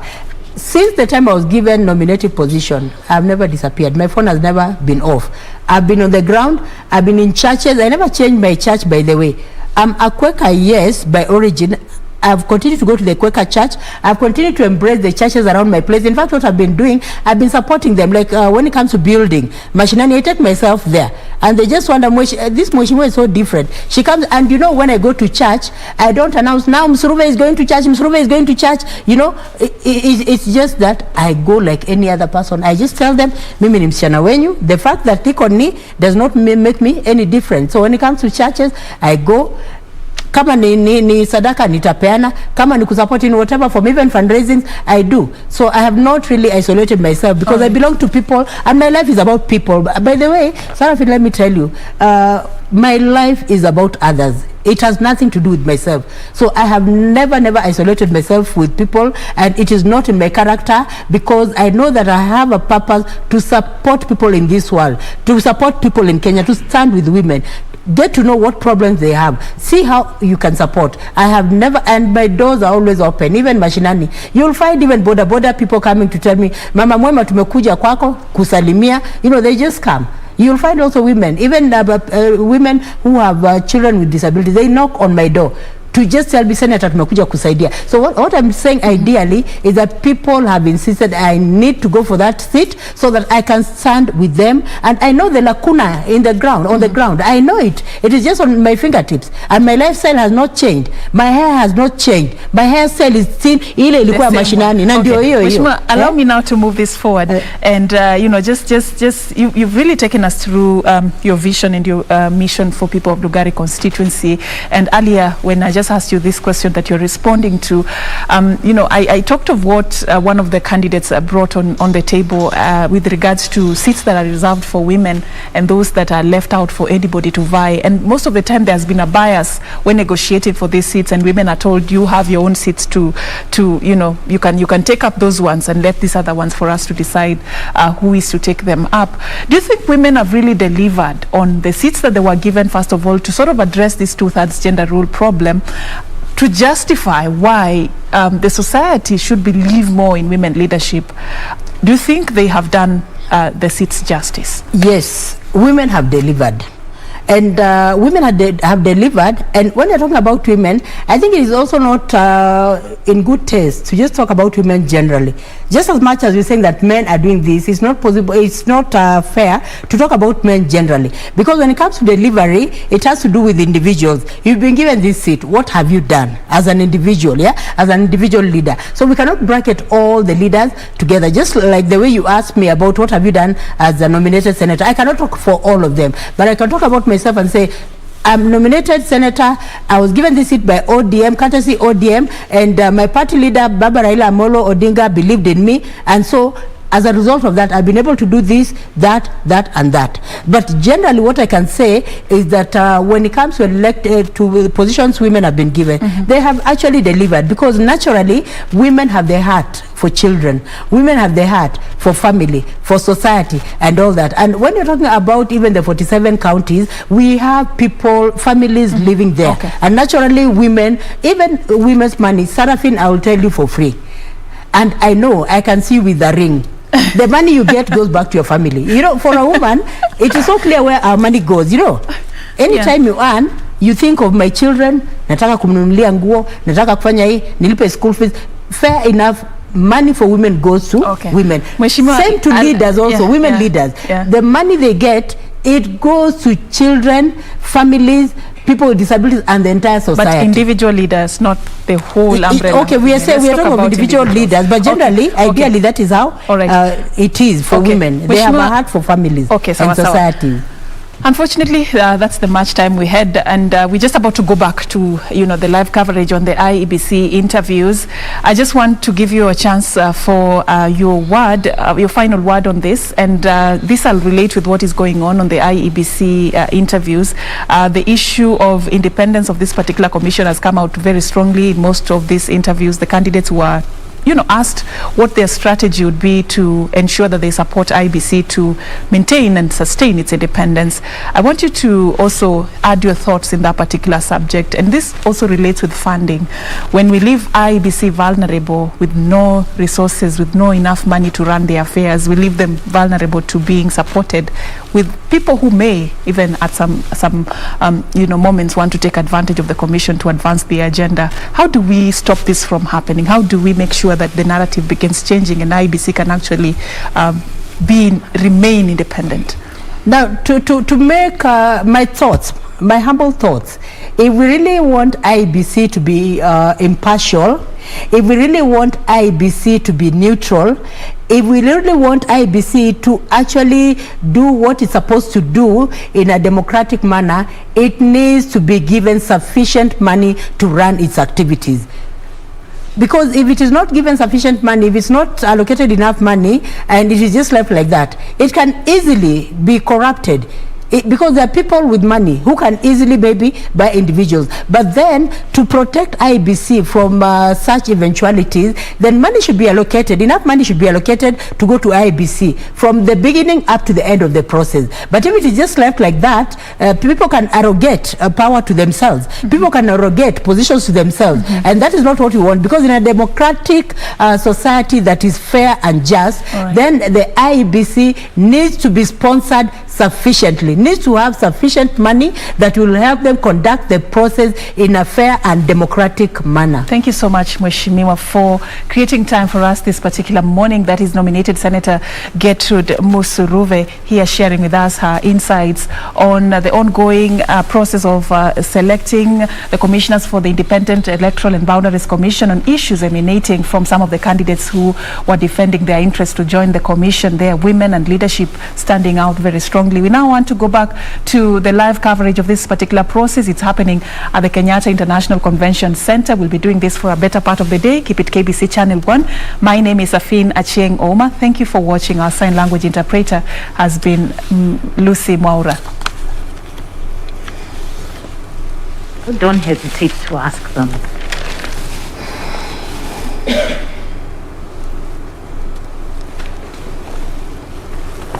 Take a few minutes to tell us a little bit about yourself and to share with us some highlights of your career that demonstrate that you're the most suitable candidate to be a member of the IEBC. Thank you, Chair. My names are Irene Cherop. A mother of 2 boys who are now adults. I am the CEO and co-founder of Ecoplan Management Limited. It's a physical planning and environmental consultancy firm that was started in 2005. I am a practicing physical planner and an environmental assessor with 27 years experience, a significant portion of that being in public service. Madam Chair, allow me to start my career at A levels. I went to the Highlands Girls School in Eldoret, which I successfully completed in 1984. I then proceeded to the University of Nairobi to undertake a bachelor's degree in geography and sociology, which I completed in 1989. I was lucky to receive a scholarship from the government to undertake a master's degree in urban and regional planning at the University of Nairobi, which I completed in 1993. I successfully undertook a master's in business administration from the University, United States International University, that's USIU, and which I completed in 2011. I have been engaging in online schooling as well as workshops and also professional courses to ensure that I upskill myself. My professional career is spans from serving in a board at the Kenya Anti-Corruption Commission, as well as a member of the Ethics and Anti-Corruption Commission, I've also served in public sector at the National Cereals and Produce Board, the Ministry of Lands, and Kenya Power and Lighting Company as a planner. I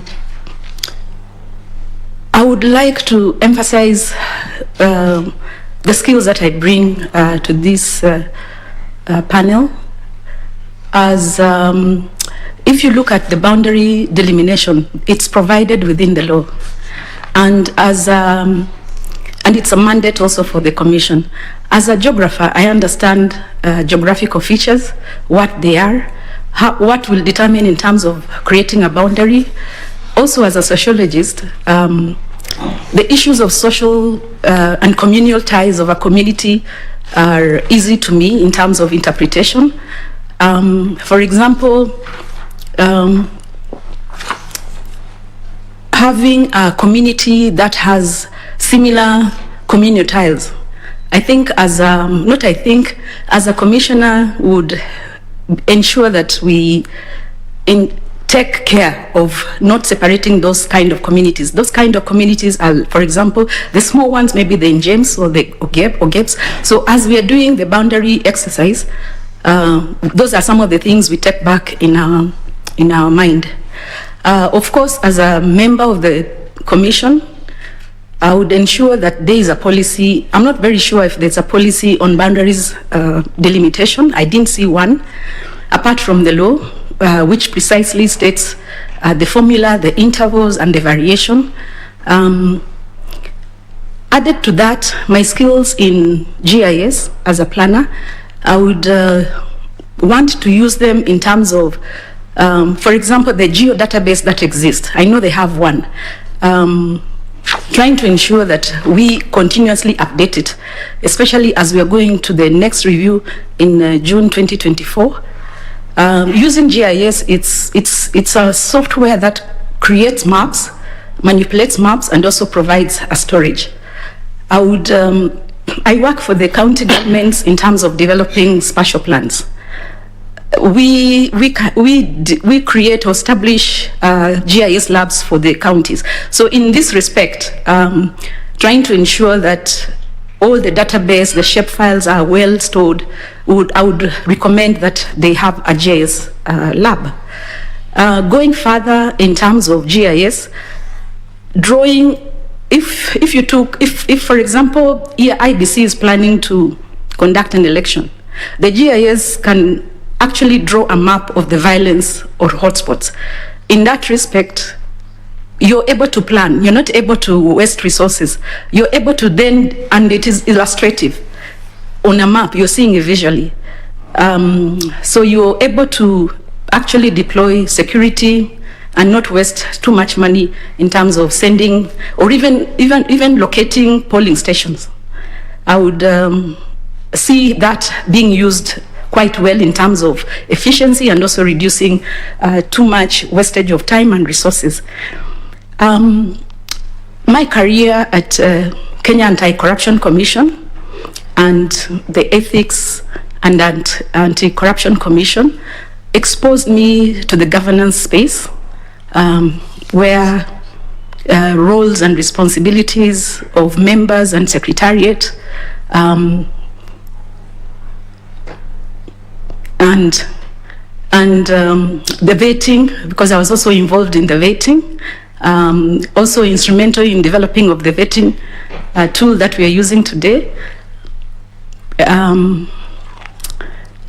The governance space exposed me in terms of the enactment of laws, of course engaging with stakeholders within the governance space. I would also say that partnering or collaborations with other agencies in terms of vetting, for example, the HELP, Commission of Education, the Commission of Education Authority, and ESC, the police, all those are agencies that we can actually establish a collaborative partnership to ensure that we streamline the vetting process.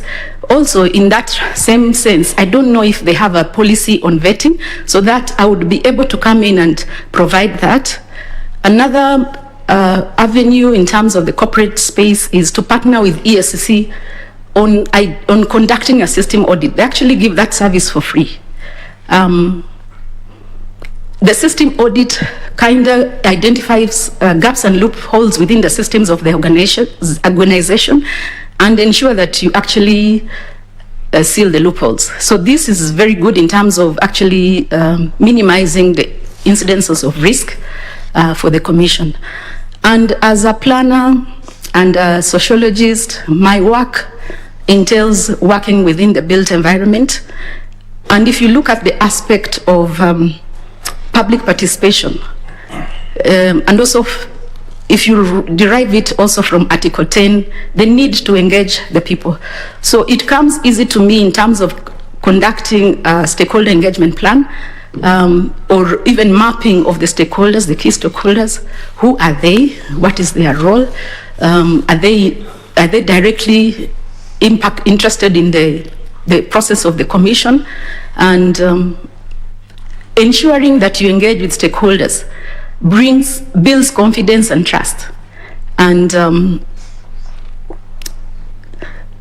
me, if you engage with the stakeholders, you're actually creating awareness, you're actually letting them know how the IEBC operates. Because sometimes when you don't talk, or when you do things behind the scene without being open in an open, transparent manner, people kind of feel that you're hiding something, and probably you're not really hiding anything. In that summary, Madam Chair, I would like to say that my skills, my experiences, my abilities confirm that I'll add value to this commission. And given a chance, my skills, my best strength would be in the delimitation exercise, the stakeholder engagement, and of course the vetting. Thank you, Madam Chair. Thank you so much, Irene. Are you a registered voter? Yes, I am. Okay. I voted in Kilimani Primary School, the Goreti North constituency. Oh, great. Thank you. I'll now request Mr. Morris Kimuli to ask you a few questions. Thank you very much, Chair. Irene. Yes. From your biodata and your CV, you indicated that you work with the ESCC. Yes, I did. And you said that you started the commission. What did you mean by that? When we were appointed, the Leadership and Integrity Act required that we transit the Kenya Anti-Corruption Commission to the new ESCC. Basically, we didn't have a secretariat in the actual sense. So we had to develop quickly a vetting tool, an interview tool, which we also interrogated to the first stakeholders, which was the AG's office and the LSK. The act was precise in the sense that if anybody was found not fit, we terminated.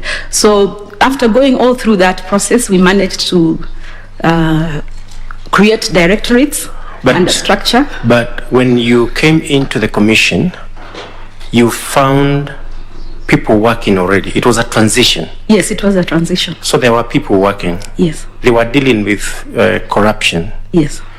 And therefore you found some level of structures existing. Yes. So it is not entirely correct to say that it is you who set it up. True? I think it's no and yes, because as I had said, we found a structure and we used the staff to actually develop the tool. You built on an existing substratum. Yes, we did. Now, as guided by the law. This is an independent commission. Do you know under what provisions of the Constitution ESCC was established? Under Chapter 6 of the Constitution.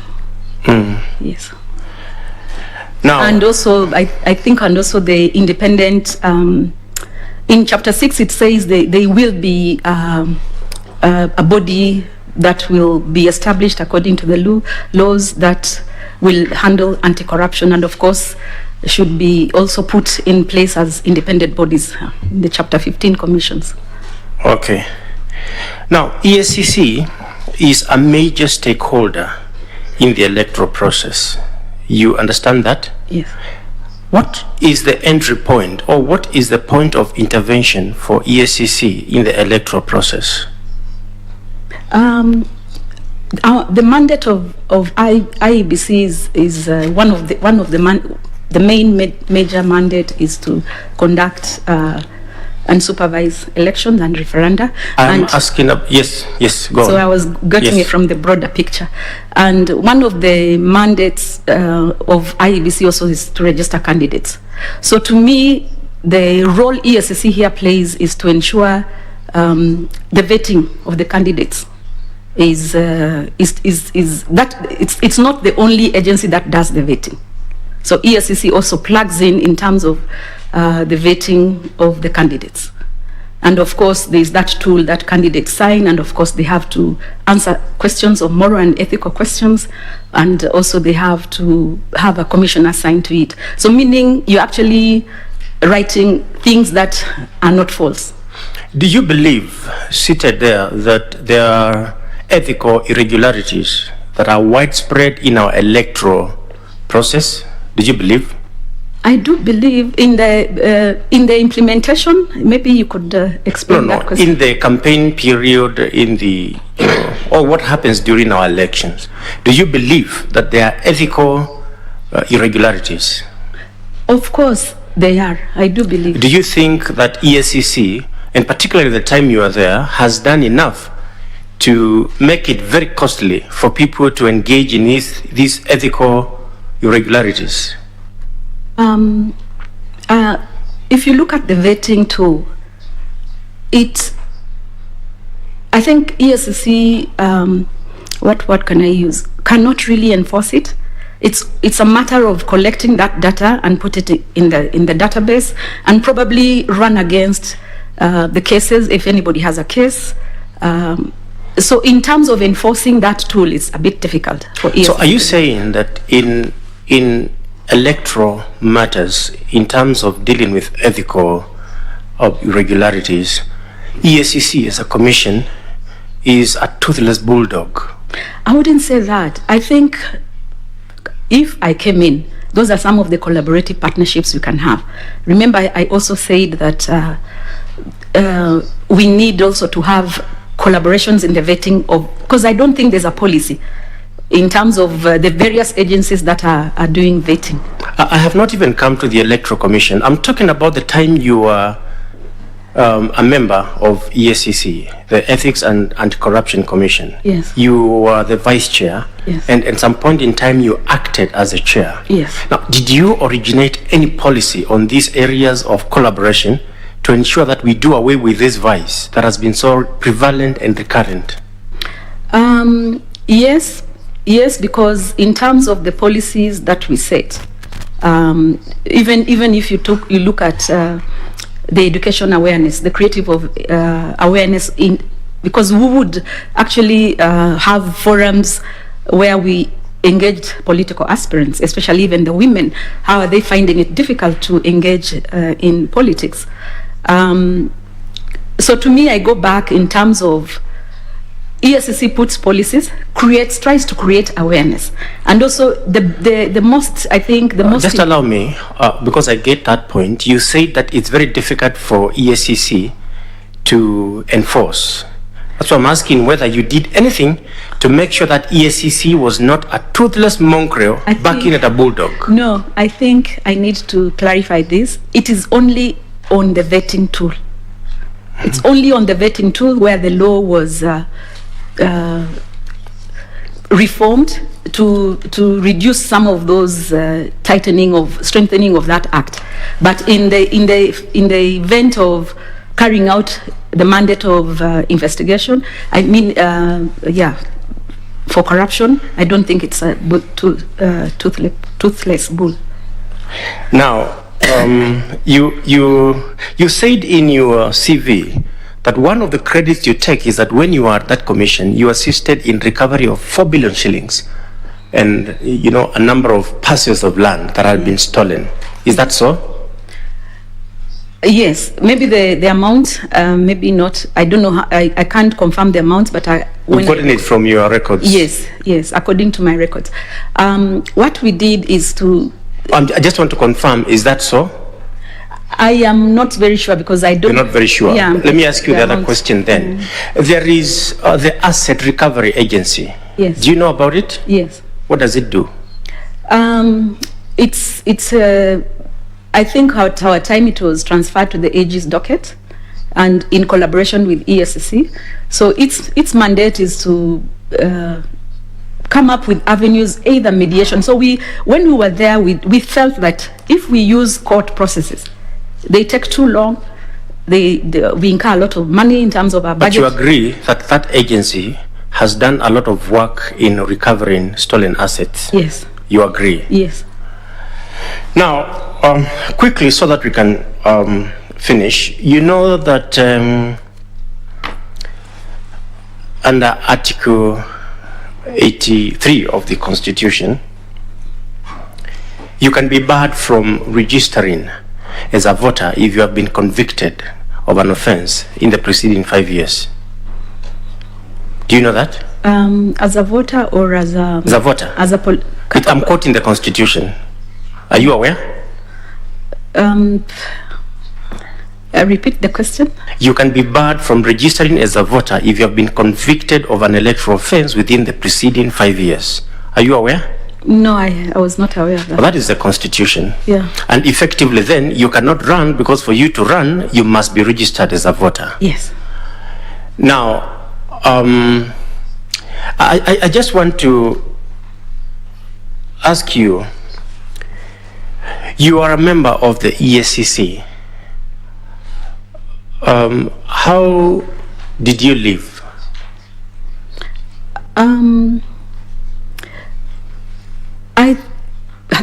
Our resignation.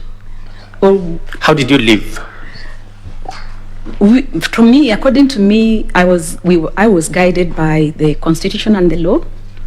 A body needs to have public confidence, and by the time we were leaving, the public confidence had been eroded. So I decided personally that since the public confidence had been eroded, I resigned. And based on that, I was also guided by a research by J. Patrick Dobell on the ethics of resignation. Basically, resignation... But you resigned? I haven't finished. You resigned? We don't have a lot of time. Don't talk about we. Okay. You resigned. I resigned, yes. You tendered your resignation. I tendered my resignation. Now, at the time you tendered your resignation, Parliament had already tried you. There had been a petition for your removal. Parliament had tried you.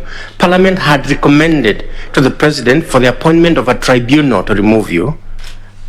And then you resigned at that stage. I think that's why I was trying to explain. There was behind the scene collaborative memorandum between the commissioners and the government to resign. No, I'm looking. Yeah. So I'm looking at a report of Parliament dated 22nd April 2015, and it says there are grounds for removal from office of the following members of the Commission: Mr. Mumo Matemu, Irene Keino, that's you, and recommends to the Presidency may appoint a tribunal under Article 251. So for your removal, and then immediately after that recommendation was sent, you resigned. That's a true set of facts. Yeah, that. Leave alone what other agreements were done. Yeah, the Parliament found that there were ethical justifications for your removal, and you did not wait to meet the tribunal. Is that a correct statement? No, I don't think so. I don't think so. It's a correct statement. Was there a recommendation for your removal from Parliament? There was a petition in Parliament. Was there a recommendation for your removal from Parliament? I don't know how the law is. There was a petition that had gone to a tribunal. And to me, my understanding in terms of the law is the removal was not exercised. Article 251 was not exercised. Let us not go for the semantics, Madam. Did you appear before Parliament We did appear before Parliament. Did Parliament make a determination on the questions raised before Parliament regarding your suitability to hold office as a commissioner? I can't, This is personal. You wouldn't say that you don't know this. No, I know that they made recommendations to His Excellency for a tribunal to be appointed. Yes, yes. And it is at that stage that you then resigned. And it is at that stage that we had a collaborative. I'm talking about you. Yes. You tender your resignation after the recommendation went. Now, you having worked with EACC and now having the background that even when you are charged and you're convicted of an electoral offense, you can be barred from registering as a voter. Do you think somebody who has been removed from one commission for ethical considerations is suitable to join another commission? I think I'll take you. I'm asking at the level of, as somebody who has fought corruption. Yes. Do you think somebody who has been removed from one commission for ethical irregularities and ethical failures can join? It's just your opinion. It is not binding on us. I think my opinion is all avenues have to be exhausted, all appeals, and for all fairness. Yeah, for all fairness, because that's okay. Did you challenge the decision by Parliament to find you ethically unsuitable? No. Okay, the last question is this. You filled your application, and paragraph 21 of the application form required you to indicate whether you have been dismissed or otherwise removed from any employment or any board, trusteeship, or any other engagement, and you are to say yes or no and provide details. You said no. You didn't think that a recommendation by Parliament for your removal is constructive dismissal from office? You didn't think it was? I sought guidance from the legal minds, and to them they advised that unless a removal had been done until the conclusion, then it does not tie into the removal. You are a lawyer, so you need to help. That's all right. Let me tell you, I'll not even revert to the law. Let me tell you what we do in my village. If you want to eat a chicken and it is sick and it is kicking, it's about to die, we say, chinja kabla haijakufa. So that you cut the throat and you eat. And then you go to sleep saying, I'm not like those ones who ate a dead one. I didn't eat a dead one, but I was just about to die. So sometimes as lawyers, we tell people, just resign before they sack you. So that at the practical level, you can say, I wasn't removed. Thank you very much, and all the best. Thank you very much, Madam Chair. Thank you, Mr. Kimuli. I'll request Dr. F.S. Abdallah to ask you a few questions. Thank you, Madam Chair. Madam Irene Cherop, I would like to have a little conversation, right? So, from your CV, it's quite impressive. You're an MBA in strategic management, of course, mediation, arbitrator, analytic problem-solving skills, a skilled operation manager, and so on. And of course, in the selecting panel of NCA. Madam, you pride yourself for establishing the EAC, which of course we heard it, and you worked as the acting chairman stroke vice chair person, I don't know whether it is for the whole term, during which the settlement of over 1,000 corruption cases was done and 4 billion was recovered. Please confirm to this panel if you were acting chairperson, vice chairperson for how long? Thank you, Dr. Abdallah. I was acting for 1 year before the chairman joined us after 1 year, and then for the remainder of the term, I was the vice chairperson. Okay, it will be nice in future that you specify this, because in your CV you said acted chairman, acted, and your period is 2012, 2015. It can easily be interpreted as you acted as a chair for 4 years. No. All right? With your experience, please advise this panel as to the type of commissioners we should be looking for.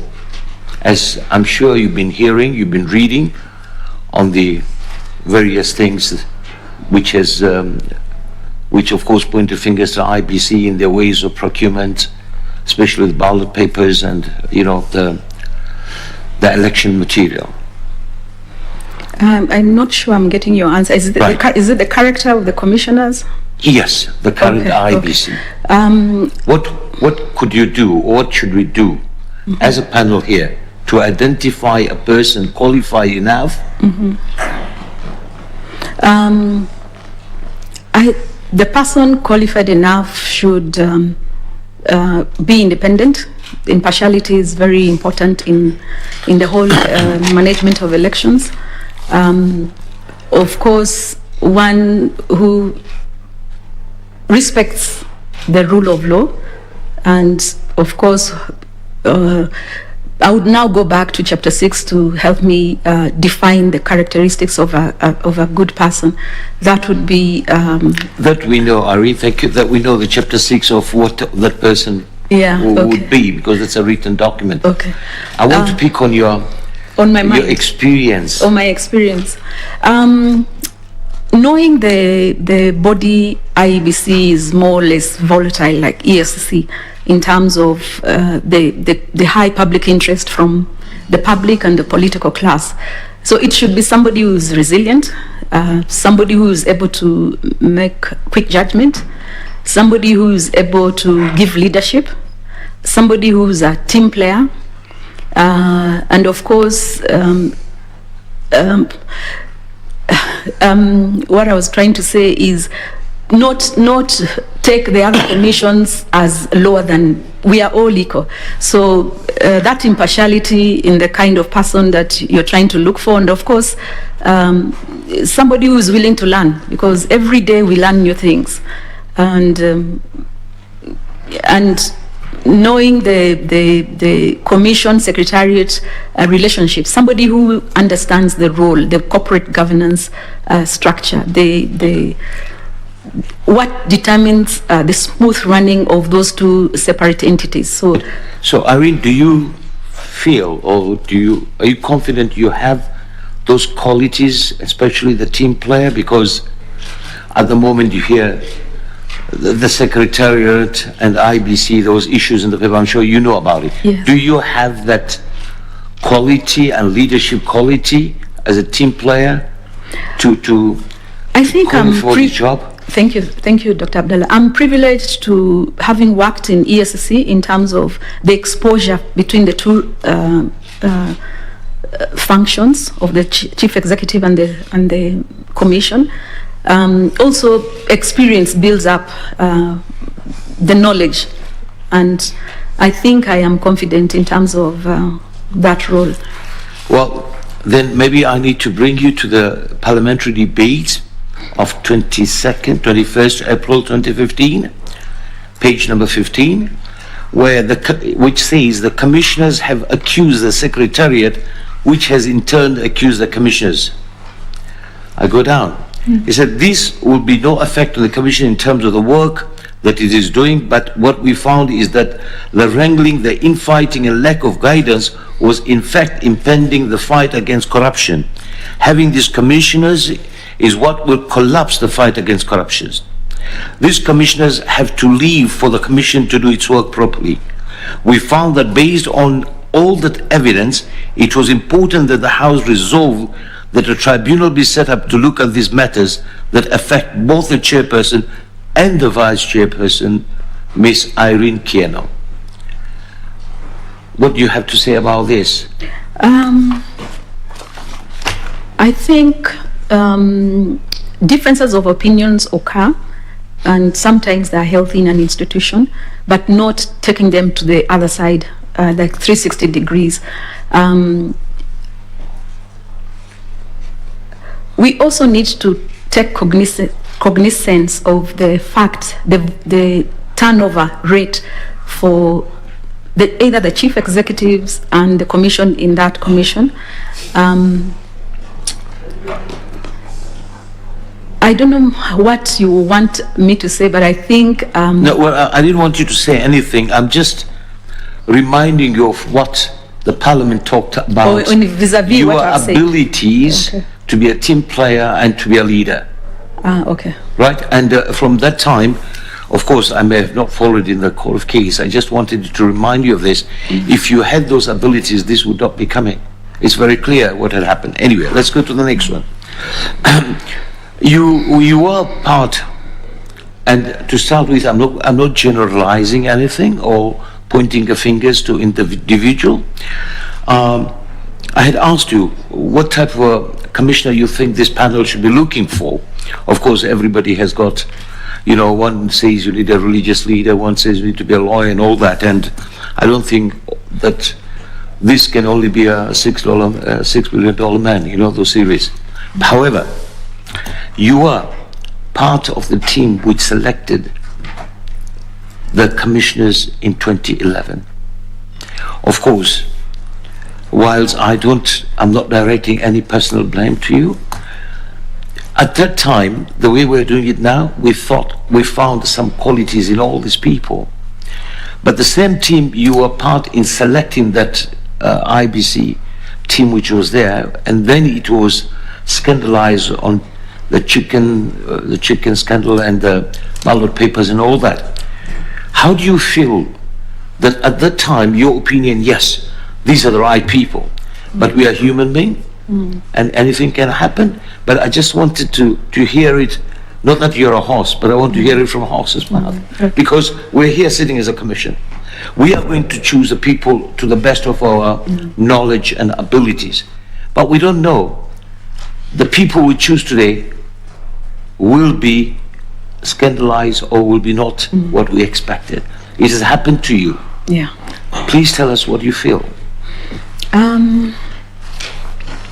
I think when I look at our selection panel to what this selection panel is doing, there are a number of things that would have probably brought in.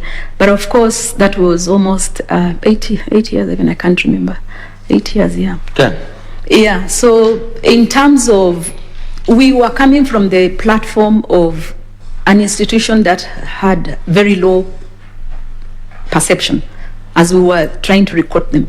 So we felt that bringing in transparency in terms of the whole interviewing process, in terms of having it in public, in terms of requesting public participation, we thought that will help in terms of weeding out people who are not okay to be shortlisted. But to me, I would say that once the panel does its job objectively and independently, so what then happens at the commission is not that it's not tied to you, it's tied to you in a way. But what I'm trying to say is the people coming into the commission need to also follow some, like for example, the code of conduct, abide by it. So both of us might feel bad because if the team goes in and does something, you will feel bad. But that is life, and you take it positively. At least you did your part in terms of selecting a team that was competent. Thank you, Irene. I hear that. My last one. In your career profile, you stated you offered services to IFC and the World Bank Group for Waste to Energy W+E project through Kengen for Nairobi County. Please enlighten us, our educators, where is this project situated? And what does it do? I'm seeing a lot of heaps of garbage lying around. They're not converting it. I just happened to meet Gerard Badi. Maybe he would like to know where this project is. We are, thank you, Dr. Abdallah. We are at the initial stage of carrying out an environmental social due diligence on 6 sites in Nairobi. Nairobi County didn't have the capacity to take on the loan, so they transferred it to Kengen in that respect. So we competitively tendered and won as my firm, and that is what we are doing. So the final site that they choose is the one that IFC will fund. So you're saying for 6 years you've been doing this? No. This is very current. This is very current. Thank you very much, and all the best, Irene. Okay, thank you. Thank you, Chair. Thank you, Dr. Abdallah. I'll now request Mr. Gideon Solonka to ask a few questions. Thank you, Madam Chair. Yes, Madam Keno, in 2017 election, IEBC made some steps towards facilitating Kenyans to vote, Kenyans in the diaspora to vote. Kindly name 4 countries where Kenyans voted, in the diaspora voted. The East African community, that is Kenya, Uganda, Tanzania. Yeah. Around the, I don't know the 4th one. So you. Yeah, I know it was the East African country. They were trying it out to see the logistics, the preparations, and all that. Okay. So outside East Africa, can't remember. I can't remember. Okay. Now you've just been appointed as a commissioner of IEBC, and Kenyans in the diaspora have invited you to give them a talk on their rights to vote. Kindly address them and tell them these rights, their rights to vote.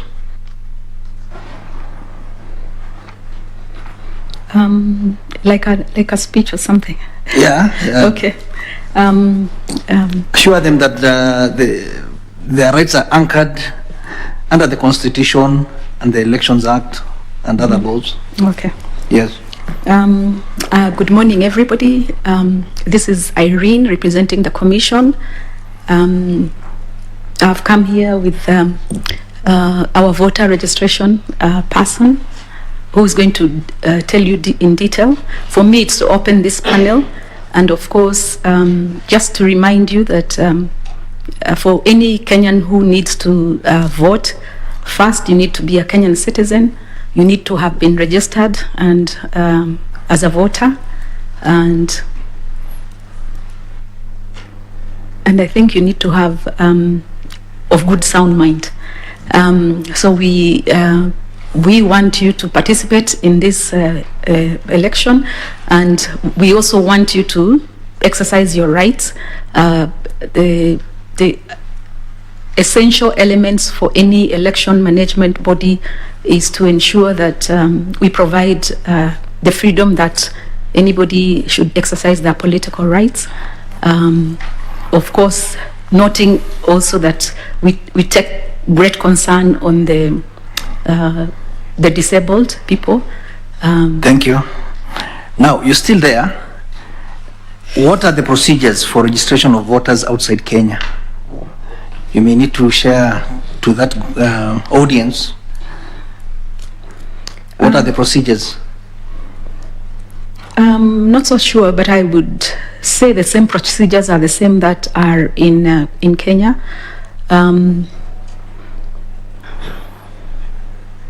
The voter registration officer has to be there to verify that you have an ID in terms of you're also a Kenyan citizen, and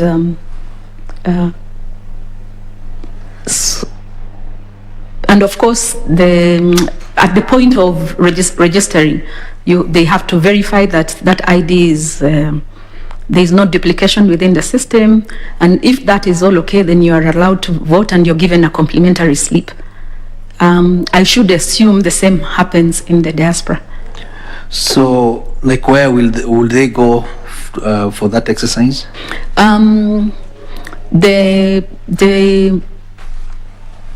There is a nominated returning officer who sits at the national tallying place, and I think that is the person that goes now to the embassies out abroad.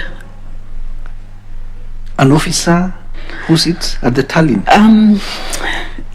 I think I'm confusing.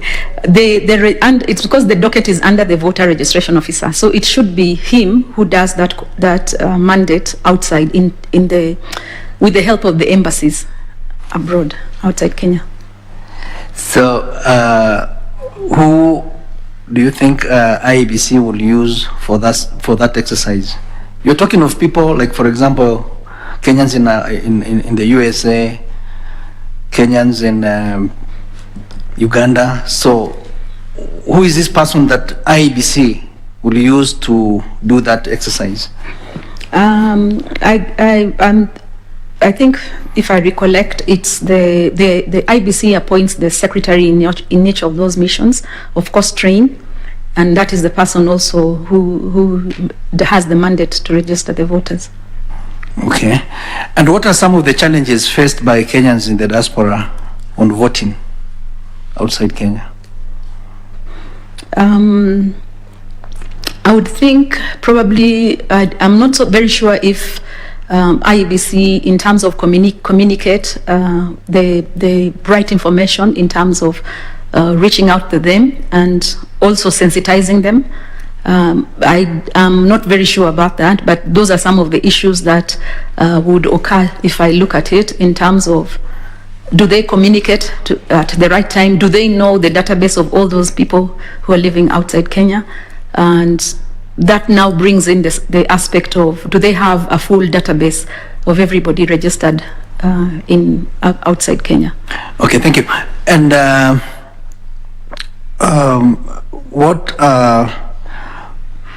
which elections will a Kenyan in the diaspora participate? Only in the presidential election. Only the presidential election? Yes. There's no other election? The vote is to the president. No other election? No. Can they participate in a referendum? The referendum, of course, will go so the vote to the president. It has to be the vote to the president, a referendum? It also depends what is the referendum about. Is it about the term of the president? Is it about... So supposing it is not on any issue to do with the presidential term? I wouldn't know. You wouldn't know, yeah. Okay. Now, my last question will be, who is eligible to stand as an independent candidate in an election?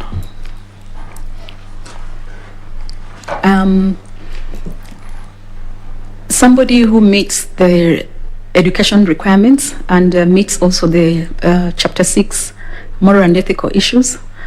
Somebody who's registered as a voter, and of course somebody who's represented as nominated by, no, not as an independent, not nominated by any party, and of course if it is an MP, has to have 1,000 votes, registered voters in his support. If it is a Senate, it's 2,000, and if it's an MCA, it's 500 votes. So supposing somebody is a registered member of a political party and resigns from that party, how long will he stand as an independent candidate? I'm not aware of that. You're not aware? Thank you. Thank you. And I wish you all the best. Asante. Thank you, Mr. Solomka. I'll now request Madam Elizabeth Mayo to ask her questions. Okay, thank you, Chair. Thank you, Irene. Irene, I want to refer to the parliamentary debates dated 22nd April 2015, page 17. You don't have the document, page 17, paragraph 3. The main issue raised is, I want to read verbatim, the biggest problem ruining this country is corruption. Even the insecurity that we have root in corruption.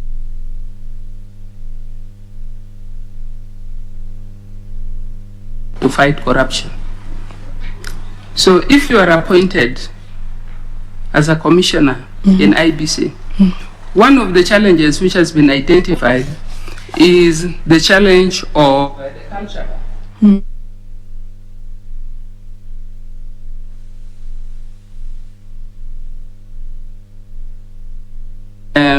You've worked with EACC, you know how corruption works in this country.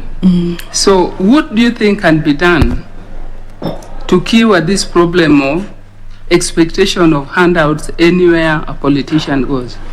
Thank you, Ms. Mayo. As a member, the first thing I think is to build up educational materials to sensitize, of course, the public, that even if you take the handouts, the influence of you getting in a leader who is not competent is very high. So that sensitization should go out in terms of also to everybody in the community.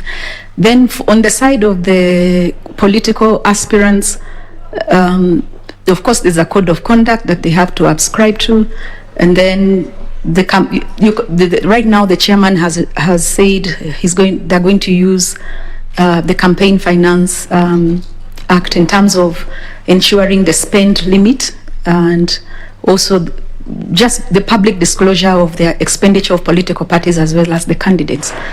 As a commissioner, I would recommend to have monitoring committees that can monitor what the political aspirants are doing, and who is found should face some should face some action so that it doesn't influence the others. But the most important thing is sensitization of the public and also building stakeholder engagement, because the commission won't be everywhere, because if you bring in now the church, the faith-based, you bring in the media to monitor, to do media monitoring of those campaign activities, I'm sure this will be reduced. Okay, thank you. My next question is on transmission of results during election. So during the transmission of the results, where there are heightened tensions, people are always tense. Mm-hmm. If you are commissioner at the IBC and you note that several media houses are actually transmitting wrong results, inaccurate results, which are actually is being shared with the electorate and it's causing chaos, what will you do? Mm-hmm. What steps will you take to address the situation? And the results the transmitting of the results information is emanating from IEBC or from the media? It is the media actually. Of course, the media is getting from IEBC because the media is not doing the counting. So the wrong results are everywhere in the social media. So what will you do? I think quickly the commission should swing in action and just call for a meeting to review the activities of the whole transmission, especially the voting and election ends and starts at the polling station.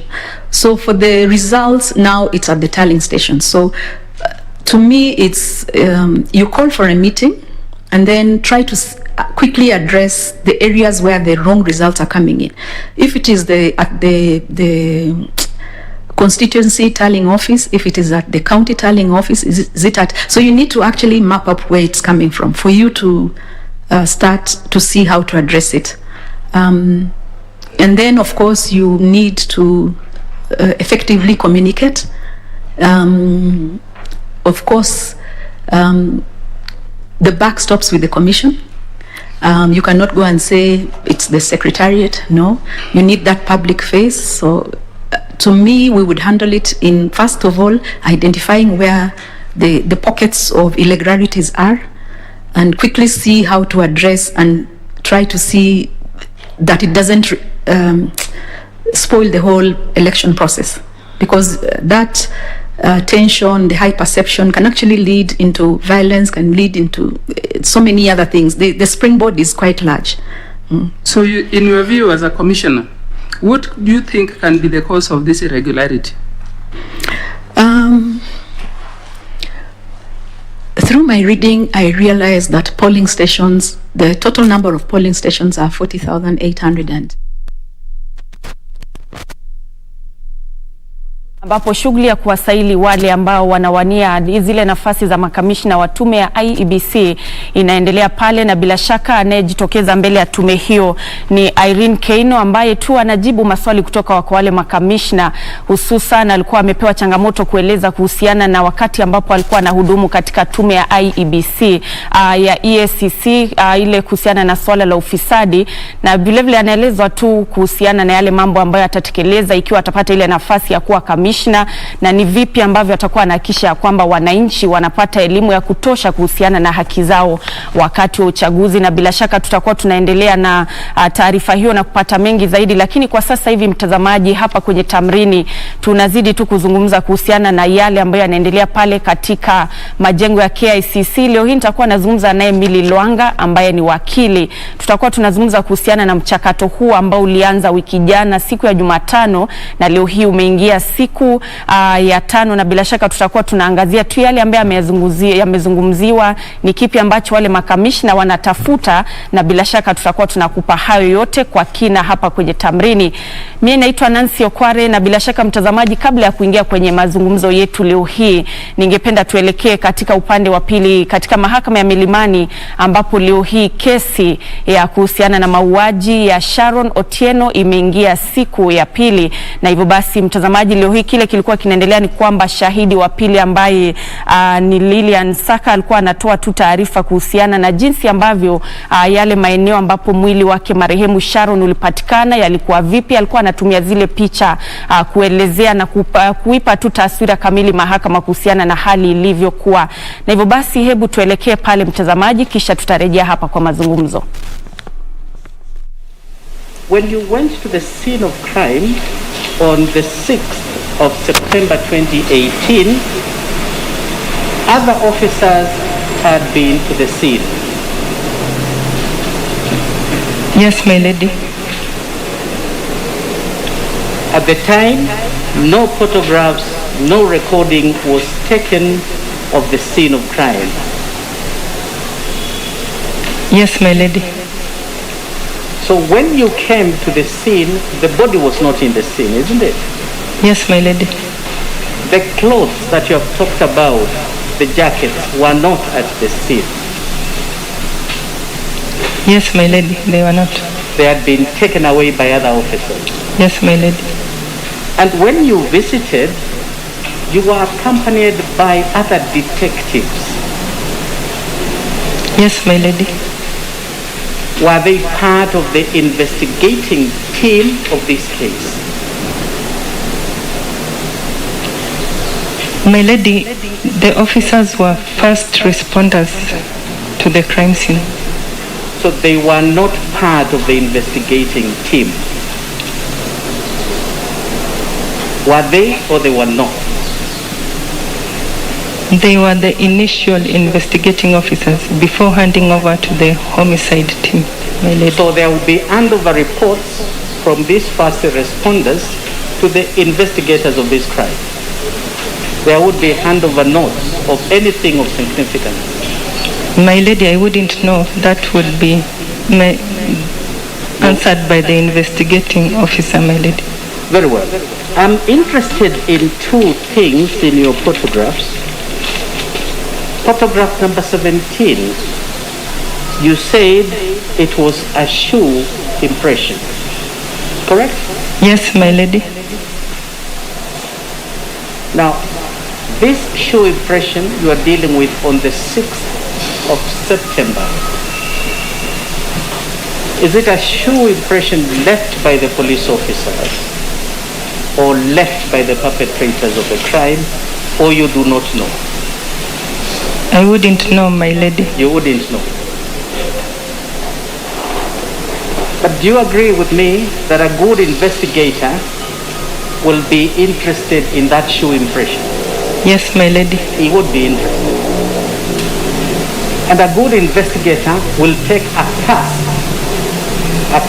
of the shoe impression. In the event he catches the perpetrator, he will compare. Not really, my lady, because it was not clear enough to guarantee a cast, my lady. It was not clear enough. Usually we do a cast for clear shoe impressions, my lady. You actually do a cast? Yes, my lady. And apart from casting, you also pick the soil from that particular area for analysis, don't yes, you? my lady. In this particular case, was it done? Was it done? Was it done? No, my lady. It was not done. And this could very well be a shoe impression left by a perpetrator of this crime. It could very well be. As I said, my lady, I wouldn't know. You wouldn't know.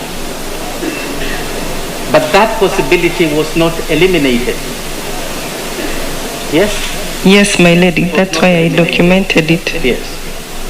Then let us move to another important aspect, and that is photograph number 18. This one is the condom wrapper, isn't it? Yes, my lady. Were fingerprints lifted from this wrapper? No, my lady, the wrapper was too small to guarantee. No, my question is this. Was there even an attempt of lifting the fingerprints? Yes, my lady, there was an attempt. Is it documented? No, my lady. Not documented. You know that police officers and investigators keep notebooks. Yes, my lady. When they go to investigate a crime. And they are required to document that particular aspect. Yes, my lady. To your knowledge, is it documented? No, my lady. Not documented. Forget about the little small wraps. There were other wrappers that were collected long before you went to the scene. Yes, my lady. Were they? Was fingerprints lifted from those ones? No, my lady. It was not lifted. Why would you miss such basic things in a serious crime investigation like this one? My lady, these exhibits were being documented at Oyugi's police station. They were not recovered by me direct from the crime scene. But to your knowledge, no fingerprints were ever lifted from these condom wrappers? Yes, my lady. Yes.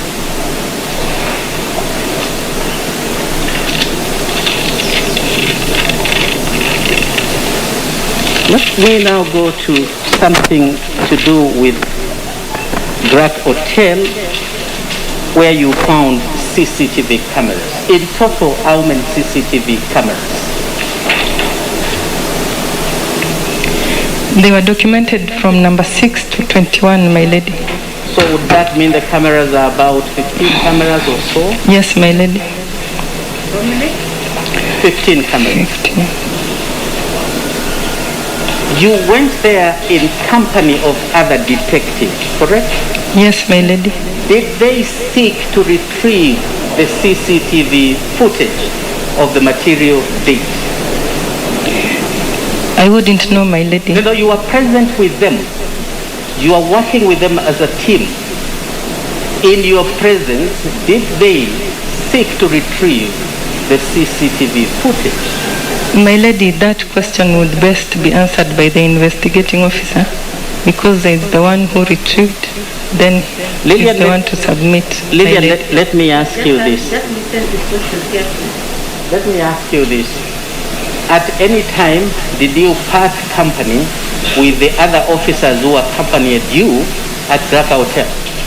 Mtazamaji, hizo ni picha za moja kwa moja kutoka katika mahakama ya Milimani, ambapo kesi kuhusiana na mauaji ya Sharon Otieno leo hii imeingia siku ya pili, na bila shaka mshukiwa mkuu katika kesi hiyo ikiwa ni gavana wa kaunti ya Migori Okoth Obado. Na bila shaka kwa sasa hivi kinachoendelea ni kwamba shahidi wa pili ambaye ni Lilian Saka, na alikuwa ni mtafiti ama ni afisa wa kutoka katika DCI, anatoa tu taarifa yake kuhusiana na jinsi hali ilivyo. Bila shaka anapigwa msasa sasa pale na kueleza mahakama kuhusiana na hali ilivyokuwa wakati ambapo mwili wa marehemu Sharon ulipatikana baada ya kuwa kwake mwaka 2018, na bila shaka ni kesi ambayo mwanahabari wetu Sarafina Robi uko pale mahakamani na atakuwa anatupa maelezo zaidi hasa kwenye taarifa zetu mwendo wa saa 7 kamili.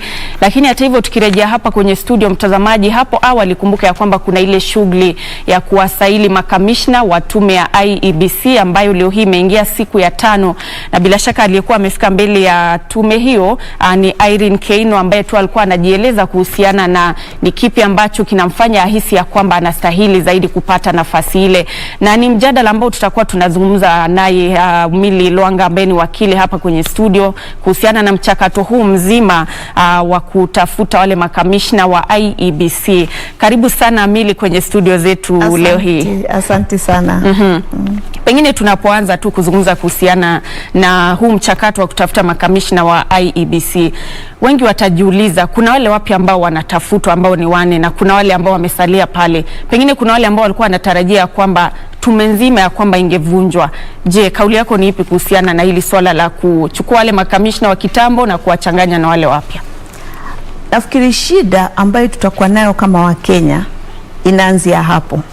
Kwa sababu ukikumbuka 2017 wakati koti ya Supreme Court iliamua kwamba uchaguzi ya presidential lazima watarudia, walisema kwamba kulikuwa na systemic issues ama problems pale katika pale IEBC.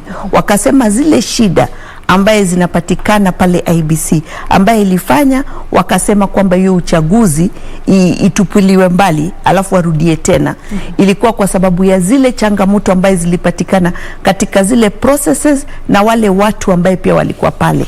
Hiyo koti kuu ikasema kwamba kuna watu wanapaswa wachunguzwe na DPP, ndio DPP waweze kupata ukweli ya kujua ni nani aswa walihusishwa katika hizo ukora ambayo iliendelea pale katika hiyo tume.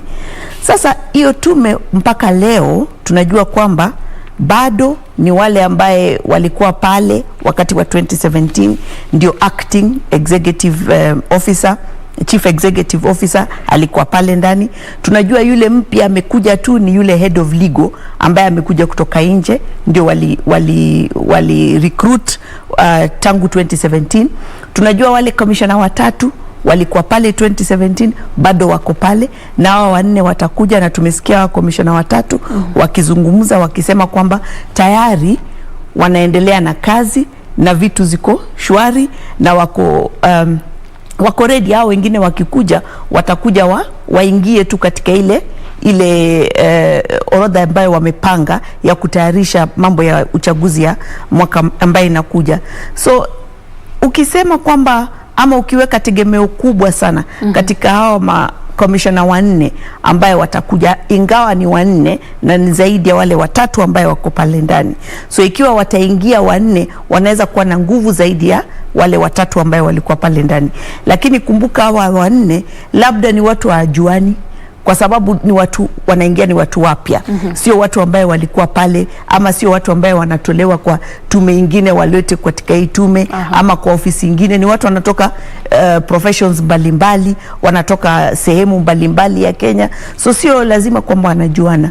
So sioni kwamba ama kama hii process ya kuchagua au commissioner 4 italeta confidence kubwa kwa Wakenya ya kusema kwamba sasa tutakuwa tayari na ile uchaguzi ya 2022, kwa sababu mara kwa mara tumesema kwamba commissioner kazi yake ni kidogo kulingana na zile system ambaye lazima waweke pale. Na wahakikishe kwamba hiyo system ambayo itawekwa pale ni system ambayo italeta uwazi katika hiyo process ya uchaguzi. Na saizi wakiwekwa ofisi pale ni chini ya mwaka moja wakiingia, kwa sababu saizi Julai imeisha, wakimaliza hiyo recruitment iende committee, kienda committee ende president, after president ndio wakue gazetted, alafu wakue sworn in kama commissioners. Tunaona itakuwa August, itakuwa ni kama mwaka moja anatuwe na uchaguzi. Ni muda chache sana ya kusema kwamba watakuwa na hiyo nafasi ama hiyo uwezo ya kuweka zile system ambayo tunataka iwekwe pale, ya kuhakikisha kwamba IEBC wakati huu kutakuwa na uwazi zaidi na watafuata sheria kwa njia ya usawa. Na kumbuka pia, nikizungumzia hapo kwa sheria, kumbuka baada ya hiyo uchaguzi ya 2017 ambaye koti litupilia mbali, kulikuwa na reform. Wakageuza zile ma-election law na kadhalika kuhakikisha kwamba wataweza kujaribu kurekebisha vitu, ndio labda koti iseme kwamba hiyo uchaguzi ya pili iko sawa.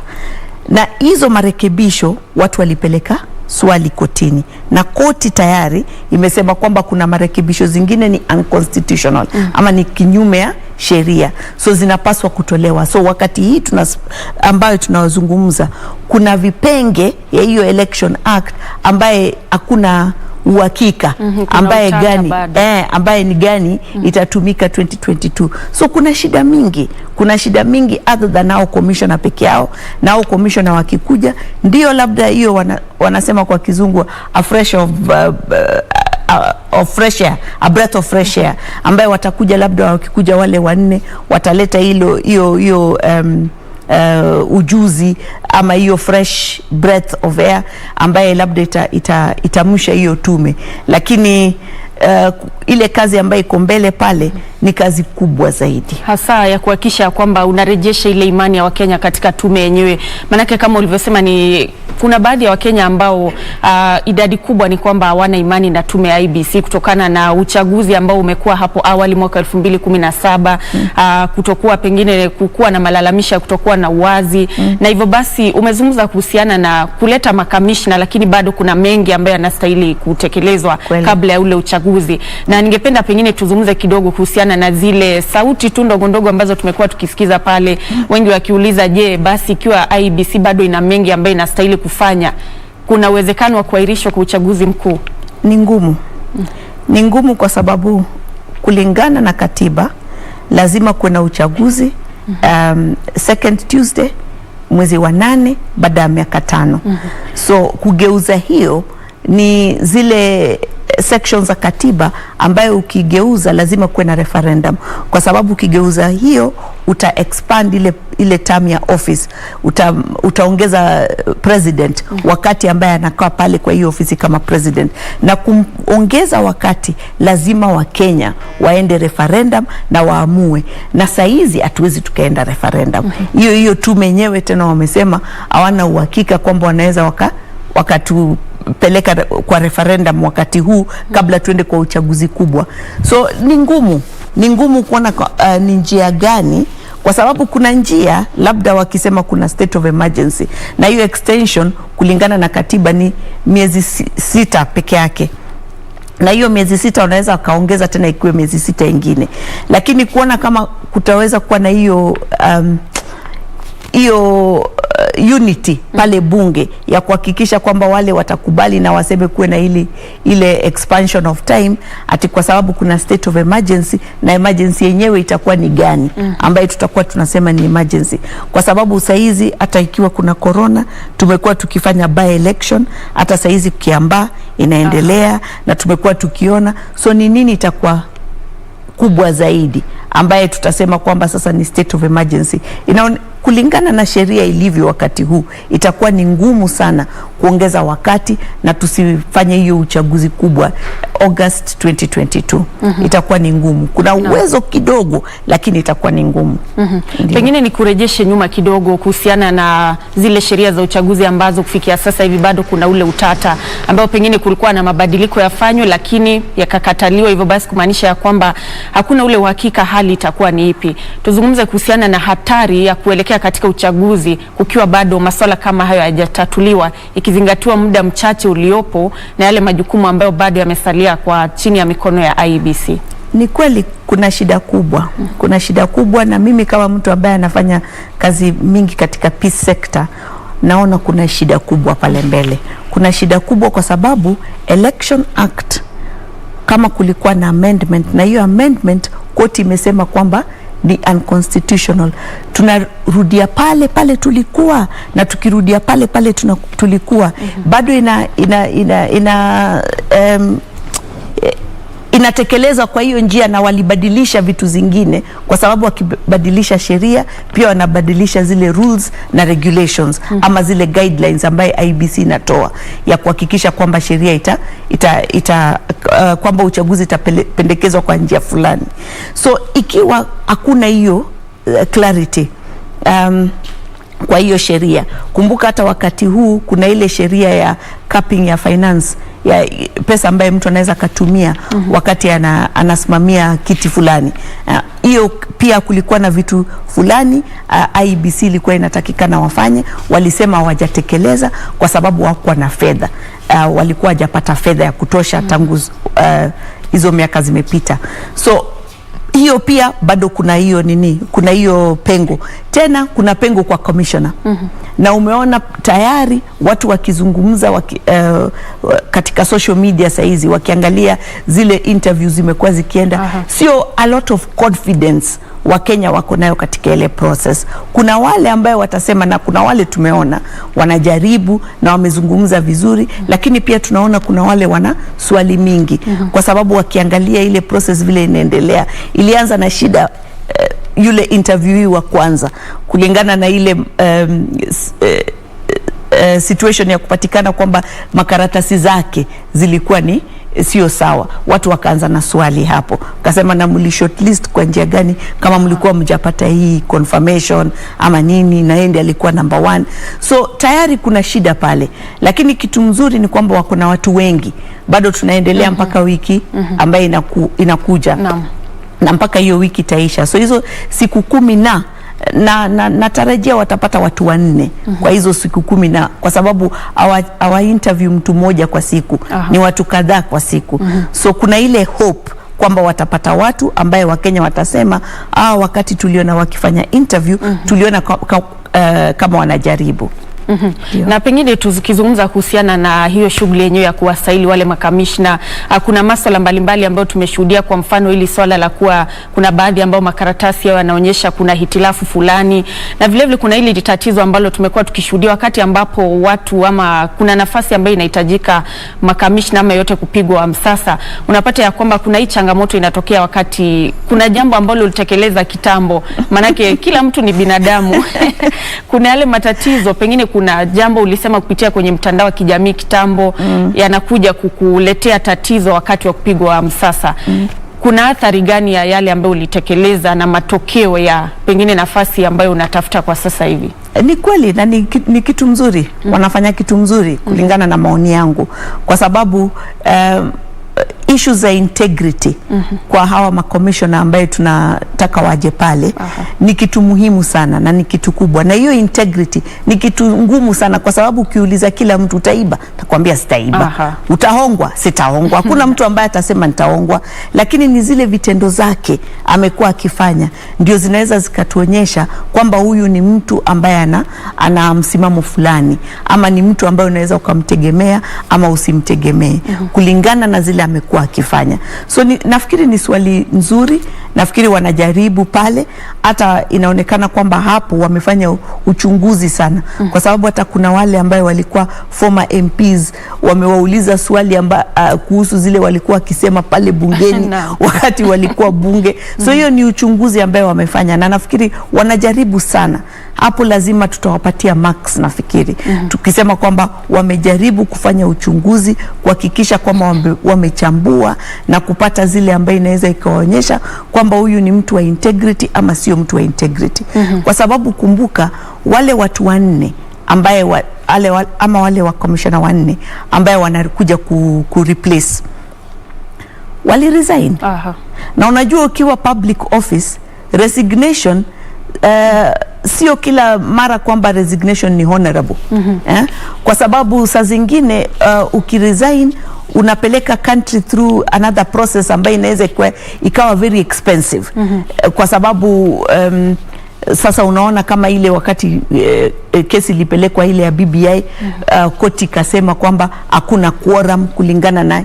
So wameweka IEBC matatani kwa ile resignation yao, na yet tulitumia pesa mingi tukawa recruit, tukawafunza, walienda for training, induction, wawekwe pale katika ile ofisi, waende na wakakula kiapo, wakasema kwamba watafanya hiyo kazi kwa muda fulani. Baadaye wakatoka, wakasema wameshindwa na kazi. So ni muhimu kujua kwamba wale watu wanaenda pale ni watu ambaye kwanza wana hiyo integrity, na pili pia wanaweza wakasimama imara ikiwa shida itatokea pale mbele.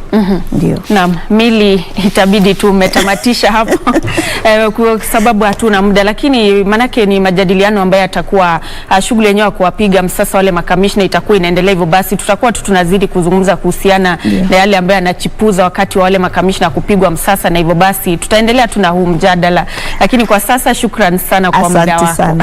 Asante. Bila shaka mtazamaji, tumekuwa tukizungumza naye Mili Lwanga ambaye ni wakili. Tumekuwa tukiangazia mengi kabisa, hasa kuhusiana na ile shughuli ya kuwapiga msasa makamishna wa tume ya IEBC ambayo leo hii imeingia siku ya 5, na bila shaka tutakuwa tunaendelea na mazungumzo haya. Manake ni shughuli yenyewe ya kuwapiga msasa makamishna itakuwa inaendelea kwa muda, na vile vile tutakuwa tunakupa mengi kwenye taarifa zetu mwendo wa saa 7 kuhusiana na shughuli yenyewe jinsi inavyoendelea. Lakini kwa sasa mie sina la ziada. Shukran sana kwa wote waliotazama. Mie naitwa Nancy Okware, na mfasiri kwa upande wa ishara ni Lensa Odingo. Kwa heri, mengi zaidi utayapata mwendo wa saa 7.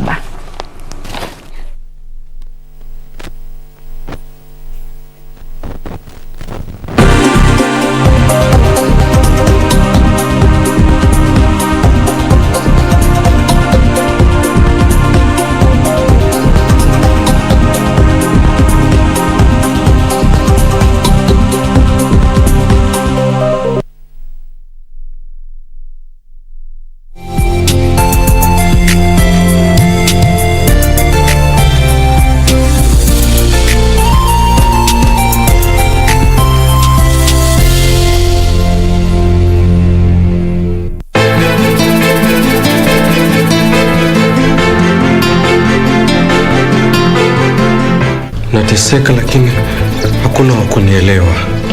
Na uhakika lao ni babake baba. Hebu nyamaza wewe. Hivi unamaanisha kwamba dadangu alikuwa kiruka njia? Sikushindi wewe. Kwani mwili wako mtanuzwa na mbolea? Talk to me about respect.